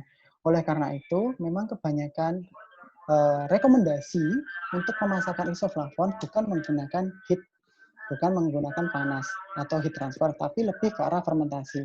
Oleh karena itu, beberapa jenis pangan yang mengandung isoflavon, misalnya kedelai, itu di berbagai negara, hampir di semua negara itu ada fermentasi kedelai. Misalnya di Indonesia ada fermentasi tempe, ada fermentasi dalam bentuk tempe, ataupun misalnya di Jepang ada fermentasi kedelai dalam bentuk yang lain. Seperti itu. Jadi memang tidak direkomendasikan dimasak dengan menggunakan panas. Begitu, Bu Poppy. Ya, terima kasih. Pertanyaan berikutnya dari Ibu Mevi dari Industri Obat Tradisional Surabaya. Sumber pangan apa saja yang kaya akan potasium? Perlukah suplementasi tambahan potasium? Baik, Silakan. terima kasih. Terima kasih Bu atas pertanyaannya. Baik, saya akan coba masuk ke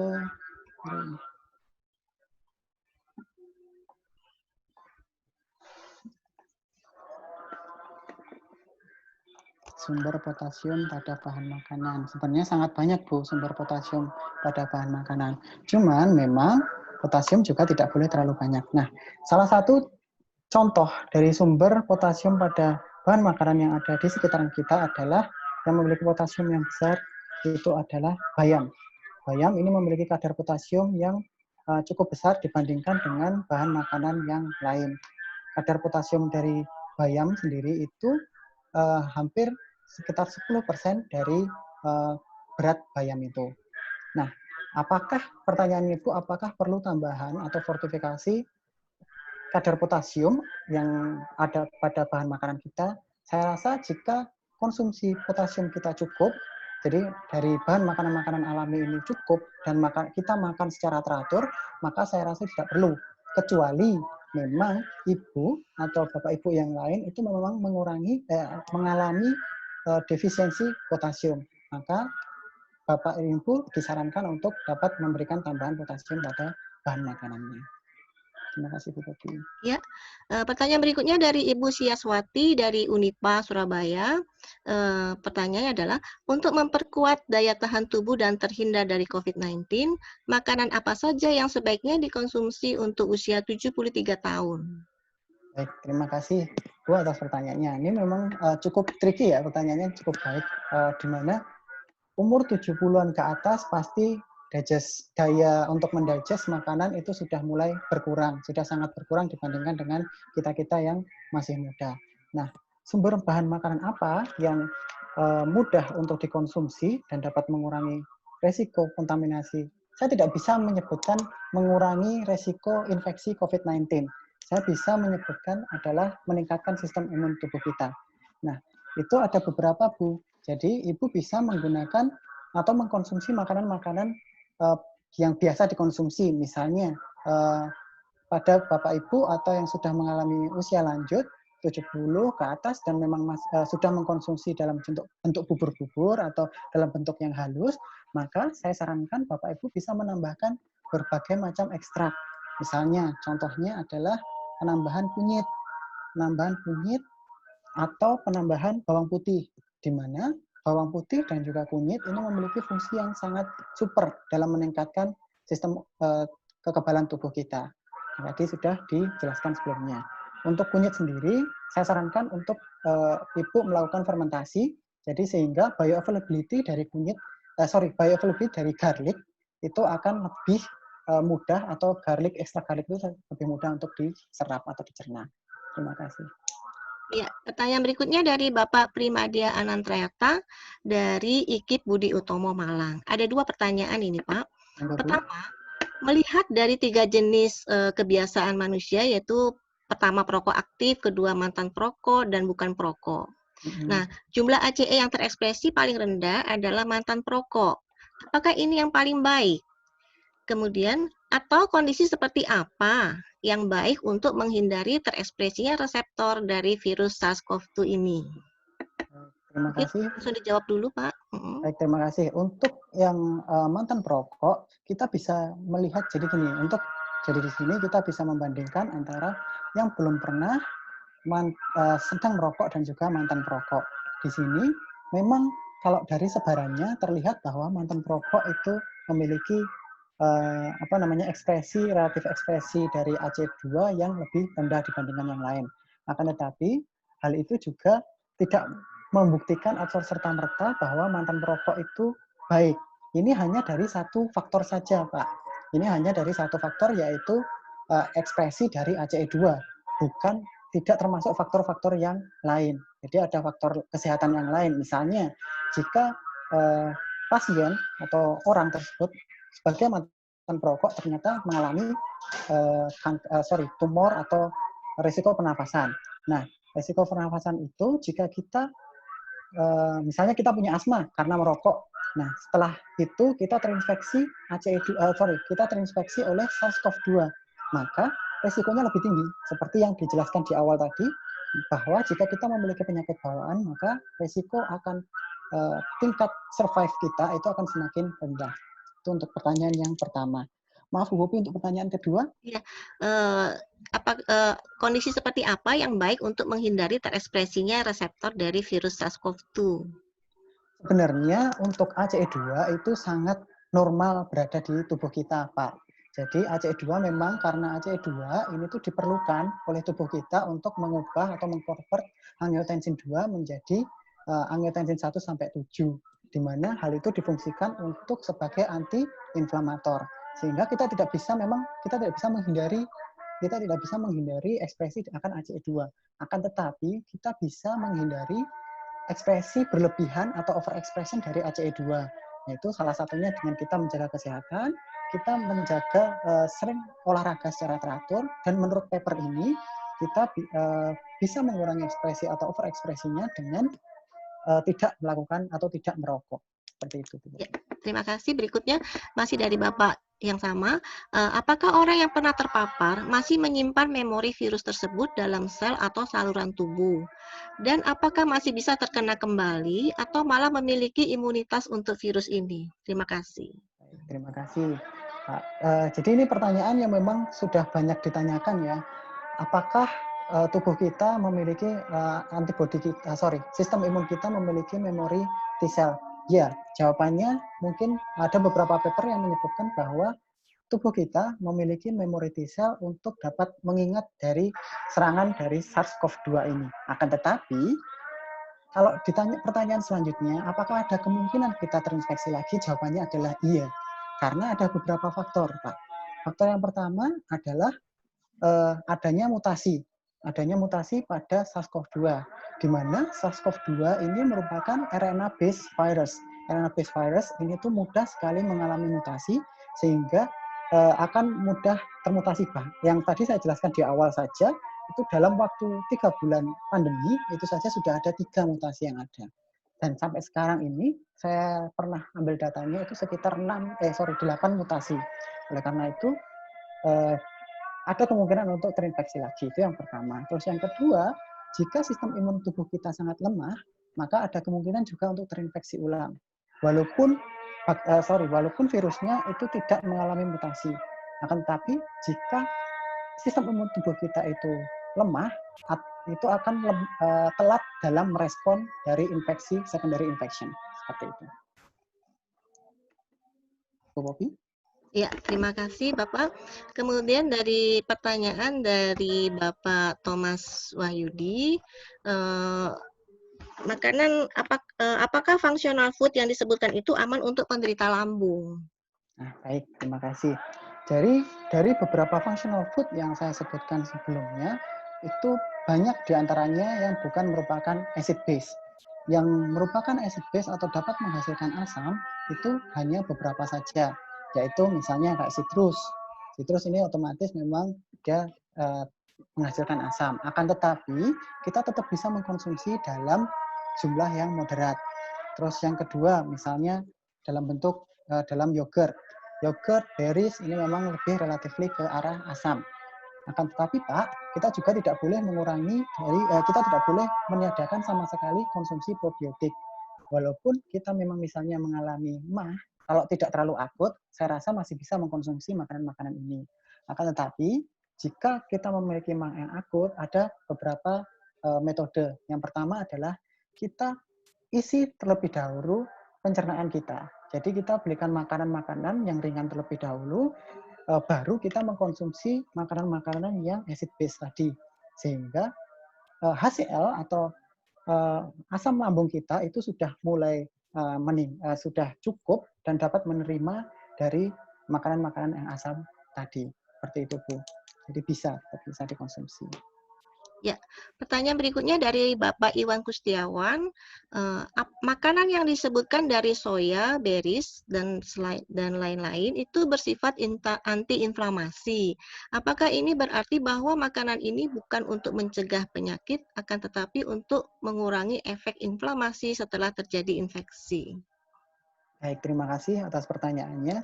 Jadi, memang benar, makanan-makanan ini merupakan makanan dari 3 yang saya sebutkan tadi adalah makanan yang memiliki sifat antiinflamasi. Akan tetapi bukan berarti dia totally adalah antiinflamasi, Pak. Jadi dia juga memiliki fungsi lain, misalnya anti-cancer. Antiinflamasi tadi memang difungsikan juga salah satunya sebagai anti-cancer. Nah, di sini mengkonsumsi soya atau mengkonsumsi kedelai dalam jumlah yang moderat itu dapat mengurangi kolesterol juga. Jadi fungsinya banyak, tidak hanya sebagai antiinflamasi saja. Jadi bukan hanya ke arah memperbaiki, tapi juga lebih ke arah menjaga. Jadi menjaga dan mempertahankan sistem imun kita untuk lebih berkembang atau lebih sehat lagi. Seperti itu. Ya, terima kasih. Pertanyaan berikutnya dari Ibu Rina Panduwinata dari Stikes Adila Bandar Lampung. Apakah mengkonsumsi bawang putih dapat menurunkan tekanan darah? Jika dapat, bagaimana porsi mengkonsumsi bawang putih dalam setiap harinya? Baik, terima kasih. Sebenarnya bawang putih ini tuh sudah merupakan kebiasaan dari Asia, terutama Asia Tenggara. Pengkonsumsian bawang putih di dalam bentuk bumbu-bumbu itu sudah sangat lazim. Jadi untuk dosis, kalau Ibu tadi bertanya mengenai berapa jumlah, itu kita tidak bisa menghitung secara detail ya, Bu. Dalam pangan fungsional memang kita tidak diminta untuk menghitung secara detail. Akan tetapi, jika Ibu paling tidak mengkonsumsi, saya tidak bisa memastikan sih, akan tetapi kalau menurut saya, paling tidak Ibu mengkonsumsi 1-2 siung bawang putih, terutama jika Ibu pengen bioavailability atau tingkat penerimaan dari nutrisi yang ada pada bawang putih tadi itu cukup tinggi diserap oleh tubuh, maka lebih baik dilakukan fermentasi pada bawang putih. Ya. Berikutnya dari Ibu Yuli Kusumadewi dari UIN Mataram. Berdasarkan info, yogurt dapat menurunkan aktivitas ACE. Manakah yang lebih baik dikonsumsi? Makanan fungsional yang menurunkan aktivitas ACE atau makanan fungsional yang membantu kerja dari sel-sel imun untuk mencegah penularan COVID-19? Baik, terima Silakan. kasih atas pertanyaannya, Bu. Oke, memang benar yogurt di sini ada paper yang menyebutkan atau jurnal yang menyebutkan bahwa yogurt dapat mengurangi eh, kadar aktivitas dari ACE. Akan tetapi juga kita perlu tahu bahwa pangan fungsional itu tidak serta-merta akan berimbas atau berefek secara langsung, Bu. Jadi yang dinamakan pangan fungsional itu kan komponennya banyak. Dia tidak hanya satu komponen saja, di mana probiotik difungsikan untuk mengurangi tekanan dari darah. Tapi ada fungsi-fungsi yang lain di sini. Nah, jumlah pengurangan tekanan darah itu juga tidak sebesar yang kita bayangkan atau tidak sebesar yang konsumsi atau melakukan pemberian dalam bentuk IV atau dalam bentuk suntik seperti itu. Jika Ibu bertanya bagaimana dibandingkan antara mengurangi ACE atau apa Bu Popi tadi, sorry. Bu Popi, Kenapa, mohon Pak? maaf. Eh, Mohon maaf untuk yang manakah kedua. manakah yang lebih baik untuk dikonsumsi? Makanan fungsional yang menurunkan aktivitas ACE atau makanan fungsional yang membantu kerja dari sel-sel imun untuk mencegah penularan COVID-19? Terima kasih Bu Popi. Nah, pertanyaan yang kedua, jika diminta untuk membandingkan, itu tergantung dari kebutuhan Bapak dan Ibu. Jika di sini ada beberapa faktor, Bu. Yang pertama adalah di sini fungsi dari ACE itu adalah untuk menjaga stabilitas dari blood pressure atau tekanan darah. Nah, di sini apakah Bapak Ibu memiliki faktor tekanan darah tertentu, apakah darah tinggi atau darah rendah, itu jadi satu pertimbangan. Terus yang kedua, kalau menurut saya daripada kita hanya fokus pada satu komponen saja yaitu fokus hanya ACE saja, alangkah lebih baik jika kita memperkuat sistem imun yang lain, di mana sistem imun itu sifatnya kompleks. Karena sistem imun itu kompleks, jadi kita tidak hanya fokus pada satu sistem imun saja, Bu. Lebih baik kita mengembangkan atau menjaga sistem imun yang kompleks itu sehingga nanti akan saling support satu sama lain. Seperti itu kalau menurut saya. Terima kasih. Berikutnya dari Bapak Masuri Masri dari UIN Aludin Makassar. Secara alamiah, musim suatu tanaman erat kaitannya dengan keadaan lingkungan pada saat itu. Manfaat dari suatu tanaman berkaitan dengan tuntutan lingkungan pada saat tanaman tersebut berbuah. Bagaimana menurut Bapak Yayon? Baik, pertanyaan yang lebih ke arah ini ya. Betul. Jadi kalau saya boleh menyimpulkan Bu Wopi, ini nutrisinya tergantung pada musim, seperti itu kah? Ya, begitu maksudnya Pak. Baik. Jadi memang betul Bapak. Jadi memang banyak faktor yang mempengaruhi dari kadar nutrisi yang ada pada sebuah bahan makanan atau bahan baku makanan. Gitu. Misalnya tanah, sumber nutrisi dari tanah itu sendiri, terus komponen-komponen lain di sekitarannya, terutama di lingkungan. Memang betul, akan tetapi ada banyak, selain faktor-faktor tersebut, memang jika kita mengubah atau bahan makanan tadi konsumsinya dalam jumlah yang sama, jadi maksud saya seperti ini Pak, memang benar kadarnya mungkin, kadar dari nutrisinya atau kadar dari bioactive compound-nya itu tidak setinggi dari komponen atau bahan baku yang berada di lingkungan yang subur. Akan tetapi kita kan juga tidak tahu. Namanya pangan fungsional, itu kita memang tidak tahu Pak. Apakah ini tuh plus minusnya seberapa, itu memang kita tidak tahu. Berbeda dengan jika kita melakukan ekstraksi. Jika kita melakukan ekstraksi, memang kita melakukan pengecekan. Kita melakukan pengecekan kadar bioactive compound A misalnya itu seberapa. Dan kita diminta untuk menentukan standar seberapa. Tapi jika di sini base-nya adalah pangan fungsional, menurut saya tidak ada masalah. Jadi tetap dikonsumsi saja. Tetap dikonsumsi jika memang itu merupakan konsumsi harian Bapak di situ. Seperti itu. Ya, terima kasih. Pertanyaan berikutnya dari Bapak Samuel Widodo dari University of Melbourne. Bagaimana memaksimalkan manfaat dari pangan fungsional untuk meningkatkan imun bila dikaitkan dengan diet orang Indonesia yang makan nasi dalam jumlah banyak? Mengingat juga gula dalam jumlah tinggi dapat memperburuk sistem imun. Silakan. Baik, terima kasih Pak atas pendapat dan juga pertanyaannya. Memang benar, ini juga merupakan salah satu concern saya, karena memang di Indonesia kebanyakan konsumsinya adalah carbohydrate base, gitu. Apakah itu nasi ataupun mie, dan itu memang terjadi hampir di Asia. Hampir di Asia, hampir semua itu dominan di karbohidrat base. Nah, bagaimana cara memanfaatkan pangan fungsional sehingga bisa mengimbangi lah istilahnya, meningkatkan dari sistem imun, itu adalah kita, ini Pak, ada namanya pangan itu sifatnya adalah harus beragam, dan juga salah satu sifat pangan itu adalah harus beragam. Sifat pangan yang baik adalah harus beragam. Jadi walaupun kita atau konsumsi dari orang-orang itu masih menggunakan konsumsi nasi yang banyak, maka memang sebenarnya sebaiknya adalah mengurangi dari konsumsi nasi atau mengurangi dari konsumsi karbohidrat. Lebih baik adalah mengkonsumsi dalam bentuk yang seimbang. Theoretical seperti itu, secara teoretik seperti itu. Akan tetapi jika kita coba praktikkan, dan itu banyak terjadi, bahwa makanan memang fungsi utama adalah memberi rasa kenyang, Pak. Jadi general food function itu adalah sebagai pemberi rasa kenyang. Nah, itu tidak bisa dipungkiri juga. Nah, yang bisa kita lakukan adalah memberikan variasi. Memberikan variasi ini variasi pada lauk-laukan. Misalnya, kita tadi konsumsi nasi dalam jumlah yang besar, dan lauk kita juga merupakan kalori.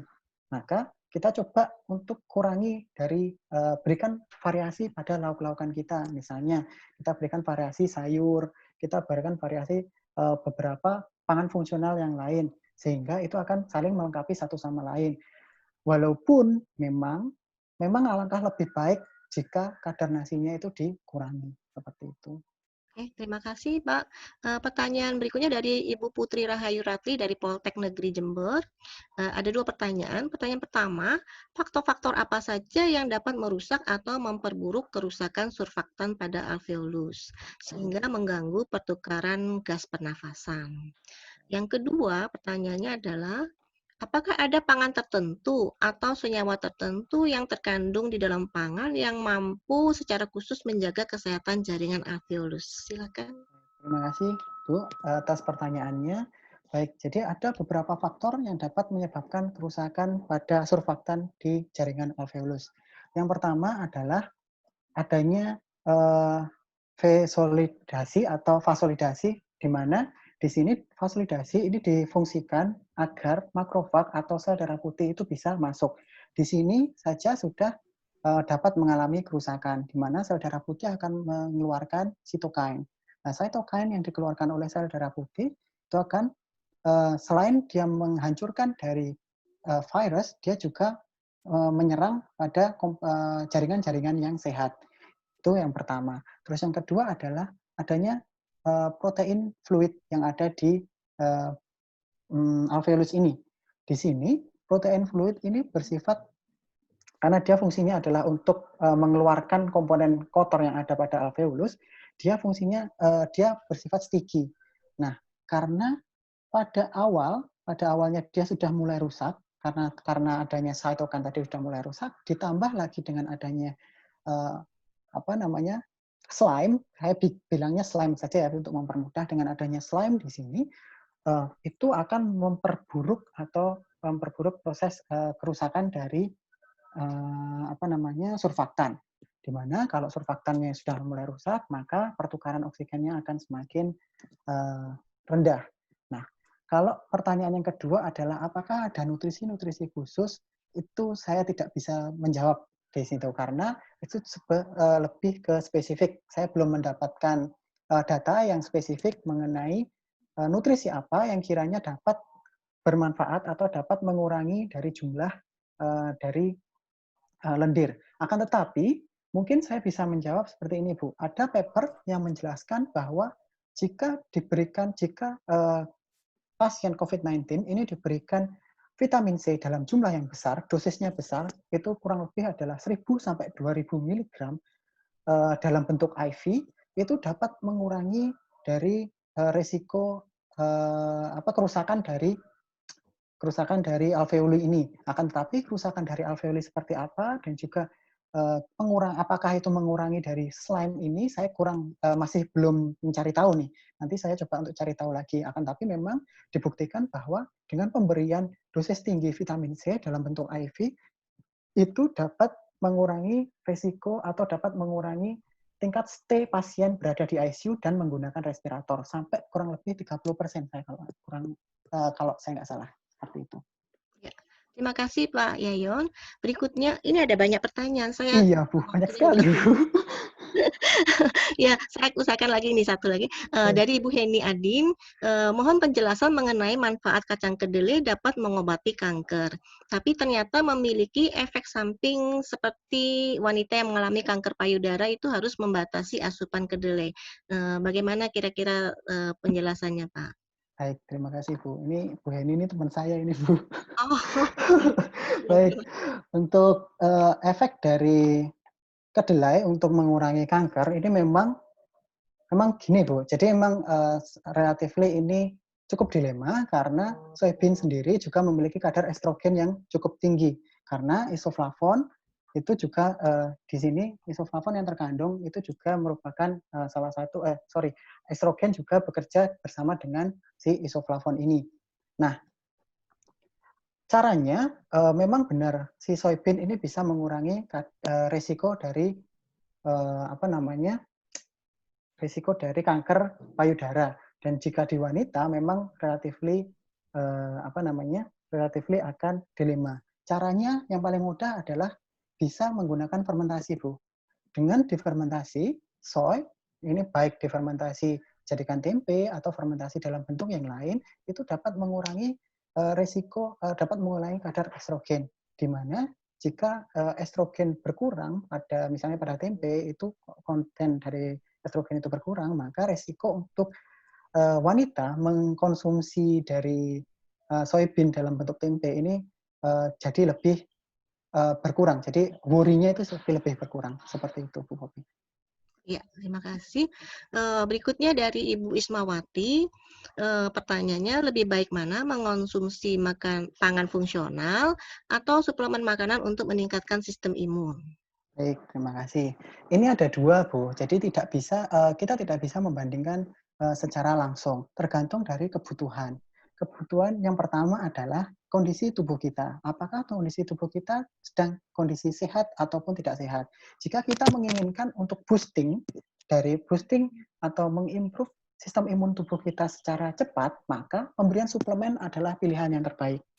Akan tetapi, jika kita dalam kondisi yang sehat dan kita ingin menjaga kesehatan atau menjaga sistem imun tubuh kita, maka konsumsi pangan fungsional itu sudah sangat cukup. Karena kita tidak perlu, memang kalau kondisinya sudah sangat sehat, untuk apa juga memboosting dari sistem imun kita. Bahkan jika kita terus-terusan mengkonsumsi imun booster, itu dapat menyebabkan adanya inflamasi, adanya risiko untuk tinggi inflamasi seperti itu. Ya, terima kasih. Sebentar kita menyela, ini ada yang pertanyaan berdasarkan dari raise hand. Mungkin silakan Bapak Iwan Kustiawan yang raise hand tadi untuk mengajukan pertanyaan langsung ke Bapak Yayon, silakan.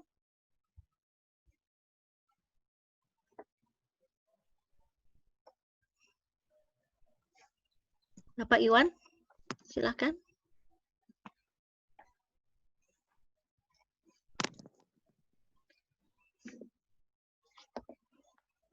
Halo Bapak Iwan. Yang tadi raise hand, silakan mau mengajukan pertanyaan secara langsung. Oke, kalau masih belum, saya lanjutkan dulu dengan pertanyaan dari chat. Pertanyaan dari Ibu Ria Megasari, pertanyaannya adalah, apakah tidak apa-apa kunyit dikonsumsi setiap hari? Baik, terima kasih atas pertanyaannya, Bu. Jawabannya adalah selama dalam jumlah yang moderate, jawaban saya adalah tidak ada masalah, Bu. Karena itu kembali lagi ke awal tadi, kembali ke studi kasus tadi bahwa kunyit yang kita konsumsi itu kadar kurkuminnya itu hanya 3% per berat kunyit gitu. Per berat kunyit itu hanya 3%. Jadi misalnya dalam 100 gram ya hanya 3 gram kadar kurkuminnya, sehingga sangat aman jika kita mengkhawatirkan tentang kurkumin dapat meningkatkan ACE2 seperti itu. Oke, pertanyaan yang berikutnya dari Ibu Melan Lisangan. Dari ini Ibu Melan Lisangan ini dari Universitas Papua. Nah, jauh sekali ya Bu. Apakah ada kemungkinan kalau mengkonsumsi sekaligus beberapa bahan pangan imunomodulator, tapi hasilnya bukan sinergis malah makin saling meniadakan? atau efeknya tidak sekuat bila dikonsumsi sendiri-sendiri? Bagaimana memastikannya? Baik, terima kasih atas pertanyaannya, Bu. Pertama adalah kita harus mempertimbangkan mengenai jumlah yang kita konsumsi.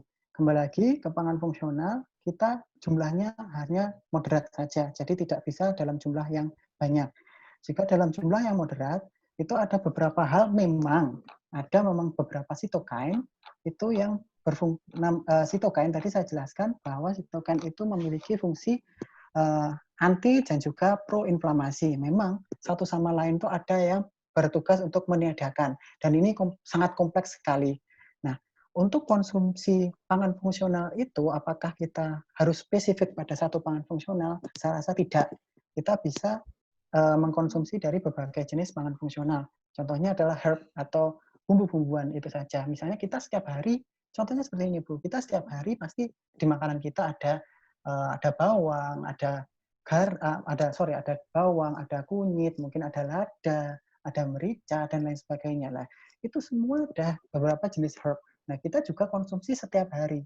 Itu juga tidak ada masalah seperti itu. Karena memang jumlahnya yang cukup moderate atau paling tidak sedikit seperti itu, sehingga komponen bioaktifnya memang tidak terlalu banyak jika dibandingkan dengan kita mengkonsumsi suplemen. Nah, ini berbeda jika kita mengkonsumsi suplemen. Kita harus benar-benar berhati-hati apakah ada namanya kontraindikasi. Oleh karena itu, biasanya di suplemen itu ada tulisan kontraindikasinya. Apakah ini bisa dikonsumsi bersama dengan suplemen yang lain atau tidak. Seperti itu, Bu. Ya, terima kasih. Sekarang kita kembali lagi kepada yang pertanyaan dari Bapak Iwan Kustiawan yang tadi raise hand. Monggo Bapak Iwan, silahkan pertanyaannya. Ya, terima kasih. Ya, bisa dengar ya, Bu? Maaf, Monggo. Tadi di-mute jadi nggak bisa. Iya, mohon maaf Pak, tadi nggak dengar. Monggo. Ya, terima kasih tadi dengan Bapak Yayon ya, atas jawaban pertanyaan saya. Saya ingat, remind lagi pertanyaan saya adalah, dari makanan yang disebutkan dari pepaya dan lain-lain itu sifatnya anti-inflammatory atau ya anti-inflammatory ya Pak ya. Ya, betul. Dan Bapak bilang memang benar itu anti-inflammatory, cuman ini akan menurunkan resiko morbidity lah istilahnya ya, dari penyakit lain yang mengikuti seperti kolesterol dan lain-lain. Tapi saya mencoba memframekan pertanyaan saya hanya di pencegahan inflammation-nya dulu, infeksi dari virusnya dulu, ya. Karena pro-inflammatory ini artinya berarti juga menekan inflamasi. Betul. Sedangkan inflamasi itu adalah dibutuhkan di saat-saat awal untuk innate immune system untuk bekerja dan juga untuk memulai dendritic cell itu diaktifasi oleh pro-inflammatory cytokines, ya Pak ya. Jadi, Betul, Pak.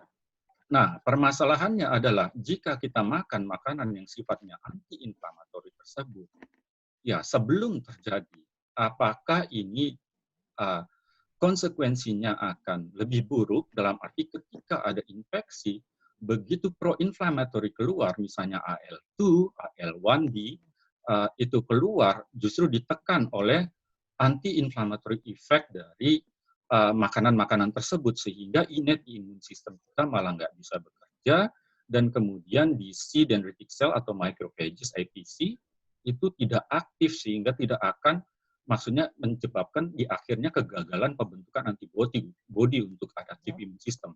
Gimana penjelasannya Pak? Terima kasih. Baik. Terima kasih Pak atas pertanyaannya. Ini super sekali. Baik, kalau menurut saya ya Pak ya, dari pengetahuan yang saya ketahui selama ini, yang beberapa saya baca, memang ada potensi tersebut itu kemungkinan ada, akan tetapi mungkin dalam jumlah yang kemungkinannya akan sangat kecil, Pak. Nah, kenapa saya bilang kemungkinannya akan sangat kecil? Yang pertama, tubuh kita pasti mempunyai sifat untuk dapat menyeimbangkan. Tubuh kita sendiri memiliki sifat untuk menyeimbangkan antara apa yang kita butuhkan dan apa yang tidak kita butuhkan. Nah, itu salah satunya juga dengan anti-inflamatori atau pro-inflamatori di sini. Sebanyak apapun kita mengkonsumsi anti-inflamatori, maka kemungkinan untuk tubuh kita tidak bisa memproduksi pro-inflamatori saya rasa tidak mungkin. Saya rasa itu sangat kecil, bahkan mungkin saya bisa bilang bukan mencegah pembentukan pro-inflammatory, yang saya maksud adalah menetralkan. Karena pathway-nya kan berbeda antara Betul. pro-inflammatory sama anti-inflammatory. Pro-inflammatory akan tetap jalan, akan tetapi nanti akan dinetralkan dengan Dinetralkan. anti-inflammatory. Itu yang Baik. logika imunologinya. Baik, betul. Betul sekali, Pak. Memang kalau dilihat dari segi situ, dari logik imunologi di situ memang ada kemungkinan seperti itu. Tapi apakah mungkin ini keterbatasan ilmu saya ya, Pak ya, di sini. Saya berpikir saya rasa tidak akan mungkin 100% pro-inflammatory akan dinetralkan oleh anti-inflammatory, walaupun memang misalnya kalau pro-inflammatorinya rendah, mungkin nanti innate imunnya akan juga rendah. Itu saya rasa juga mungkin. Tapi mungkin karena keterbatasan ilmu saya, mungkin saya masih belum berani sih Pak untuk menjawab ini Pak. Jadi nanti saya coba untuk diskusikan lagi ya Pak. Oke. Berarti kalau dia sebagai anti-inflammatory ini belum jelas ya. Maksudnya anti-inflammatory dia menghambat di mana? Apakah dia meningkatkan TH TH10 ya anti-inflammatory T cell atau di mana, atau memang ini sebenarnya bukan anti-inflammatory, itu aja. Baik, terima kasih Pak. Saya khawatir karena ini nggak jelas juga dia targetnya apa di anti-inflammatory dari tanaman-tanaman ini. Walaupun sudah jelas ini vitamin A, tadi ada senyawa-senyawa tertentu tadi. Ya, cuman memang penjelasan dari sini saya dapatkan sebagai anti-inflammatory itu aja. Tapi ini nggak jelas anti-inflammatory. Jadi masih big question juga apakah benar tanaman-tanaman ini sebagai anti-inflammatory atau dia punya sistem inhibisi dari inflamasi yang bukan melalui proses dalam arti immune system ya, dalam arti cytokine atau apa, bukan dari situ. Mungkin saya nggak tahu apa ada sistem komplement atau sistem apa yang dihambat sama dia. Tapi ya itu dua kemungkinan yang mungkin saya bisa pikirkan saat ini. Kalau menurut yang saya tahu gitu, ada mungkin salah satunya ini Pak, misalnya compound sulfuric compound ini, sulfuric compound yang ada pada garlic. Ini dia sudah jelas bahwa dia merupakan dia dapat mengaktifasi pathway tertentu, misalnya di NRF2 pathway dia merupakan salah satu antioksidan pathway di mana dia terbantu atau disupport oleh anti-inflammatory dari si sulfuric compound ini. Jadi cuma hanya seperti itu saja. Tapi untuk compound-compound yang lain memang mungkin karena jenisnya banyak ya Pak ya, mungkin masih belum begitu spesifik. Tapi dari yang saya dapatkan ini misalnya kayak bioaktif sulfur itu tadi juga itu dapat mencegah pembentukan pro-inflammatory cytokine. Itu sudah dapat menjelaskan bahwa ini dapat menginaktivasi dari IL-6. IL-6 dapat dikurangi aktivasinya dengan pemberian penambahan sulfuric compound ini.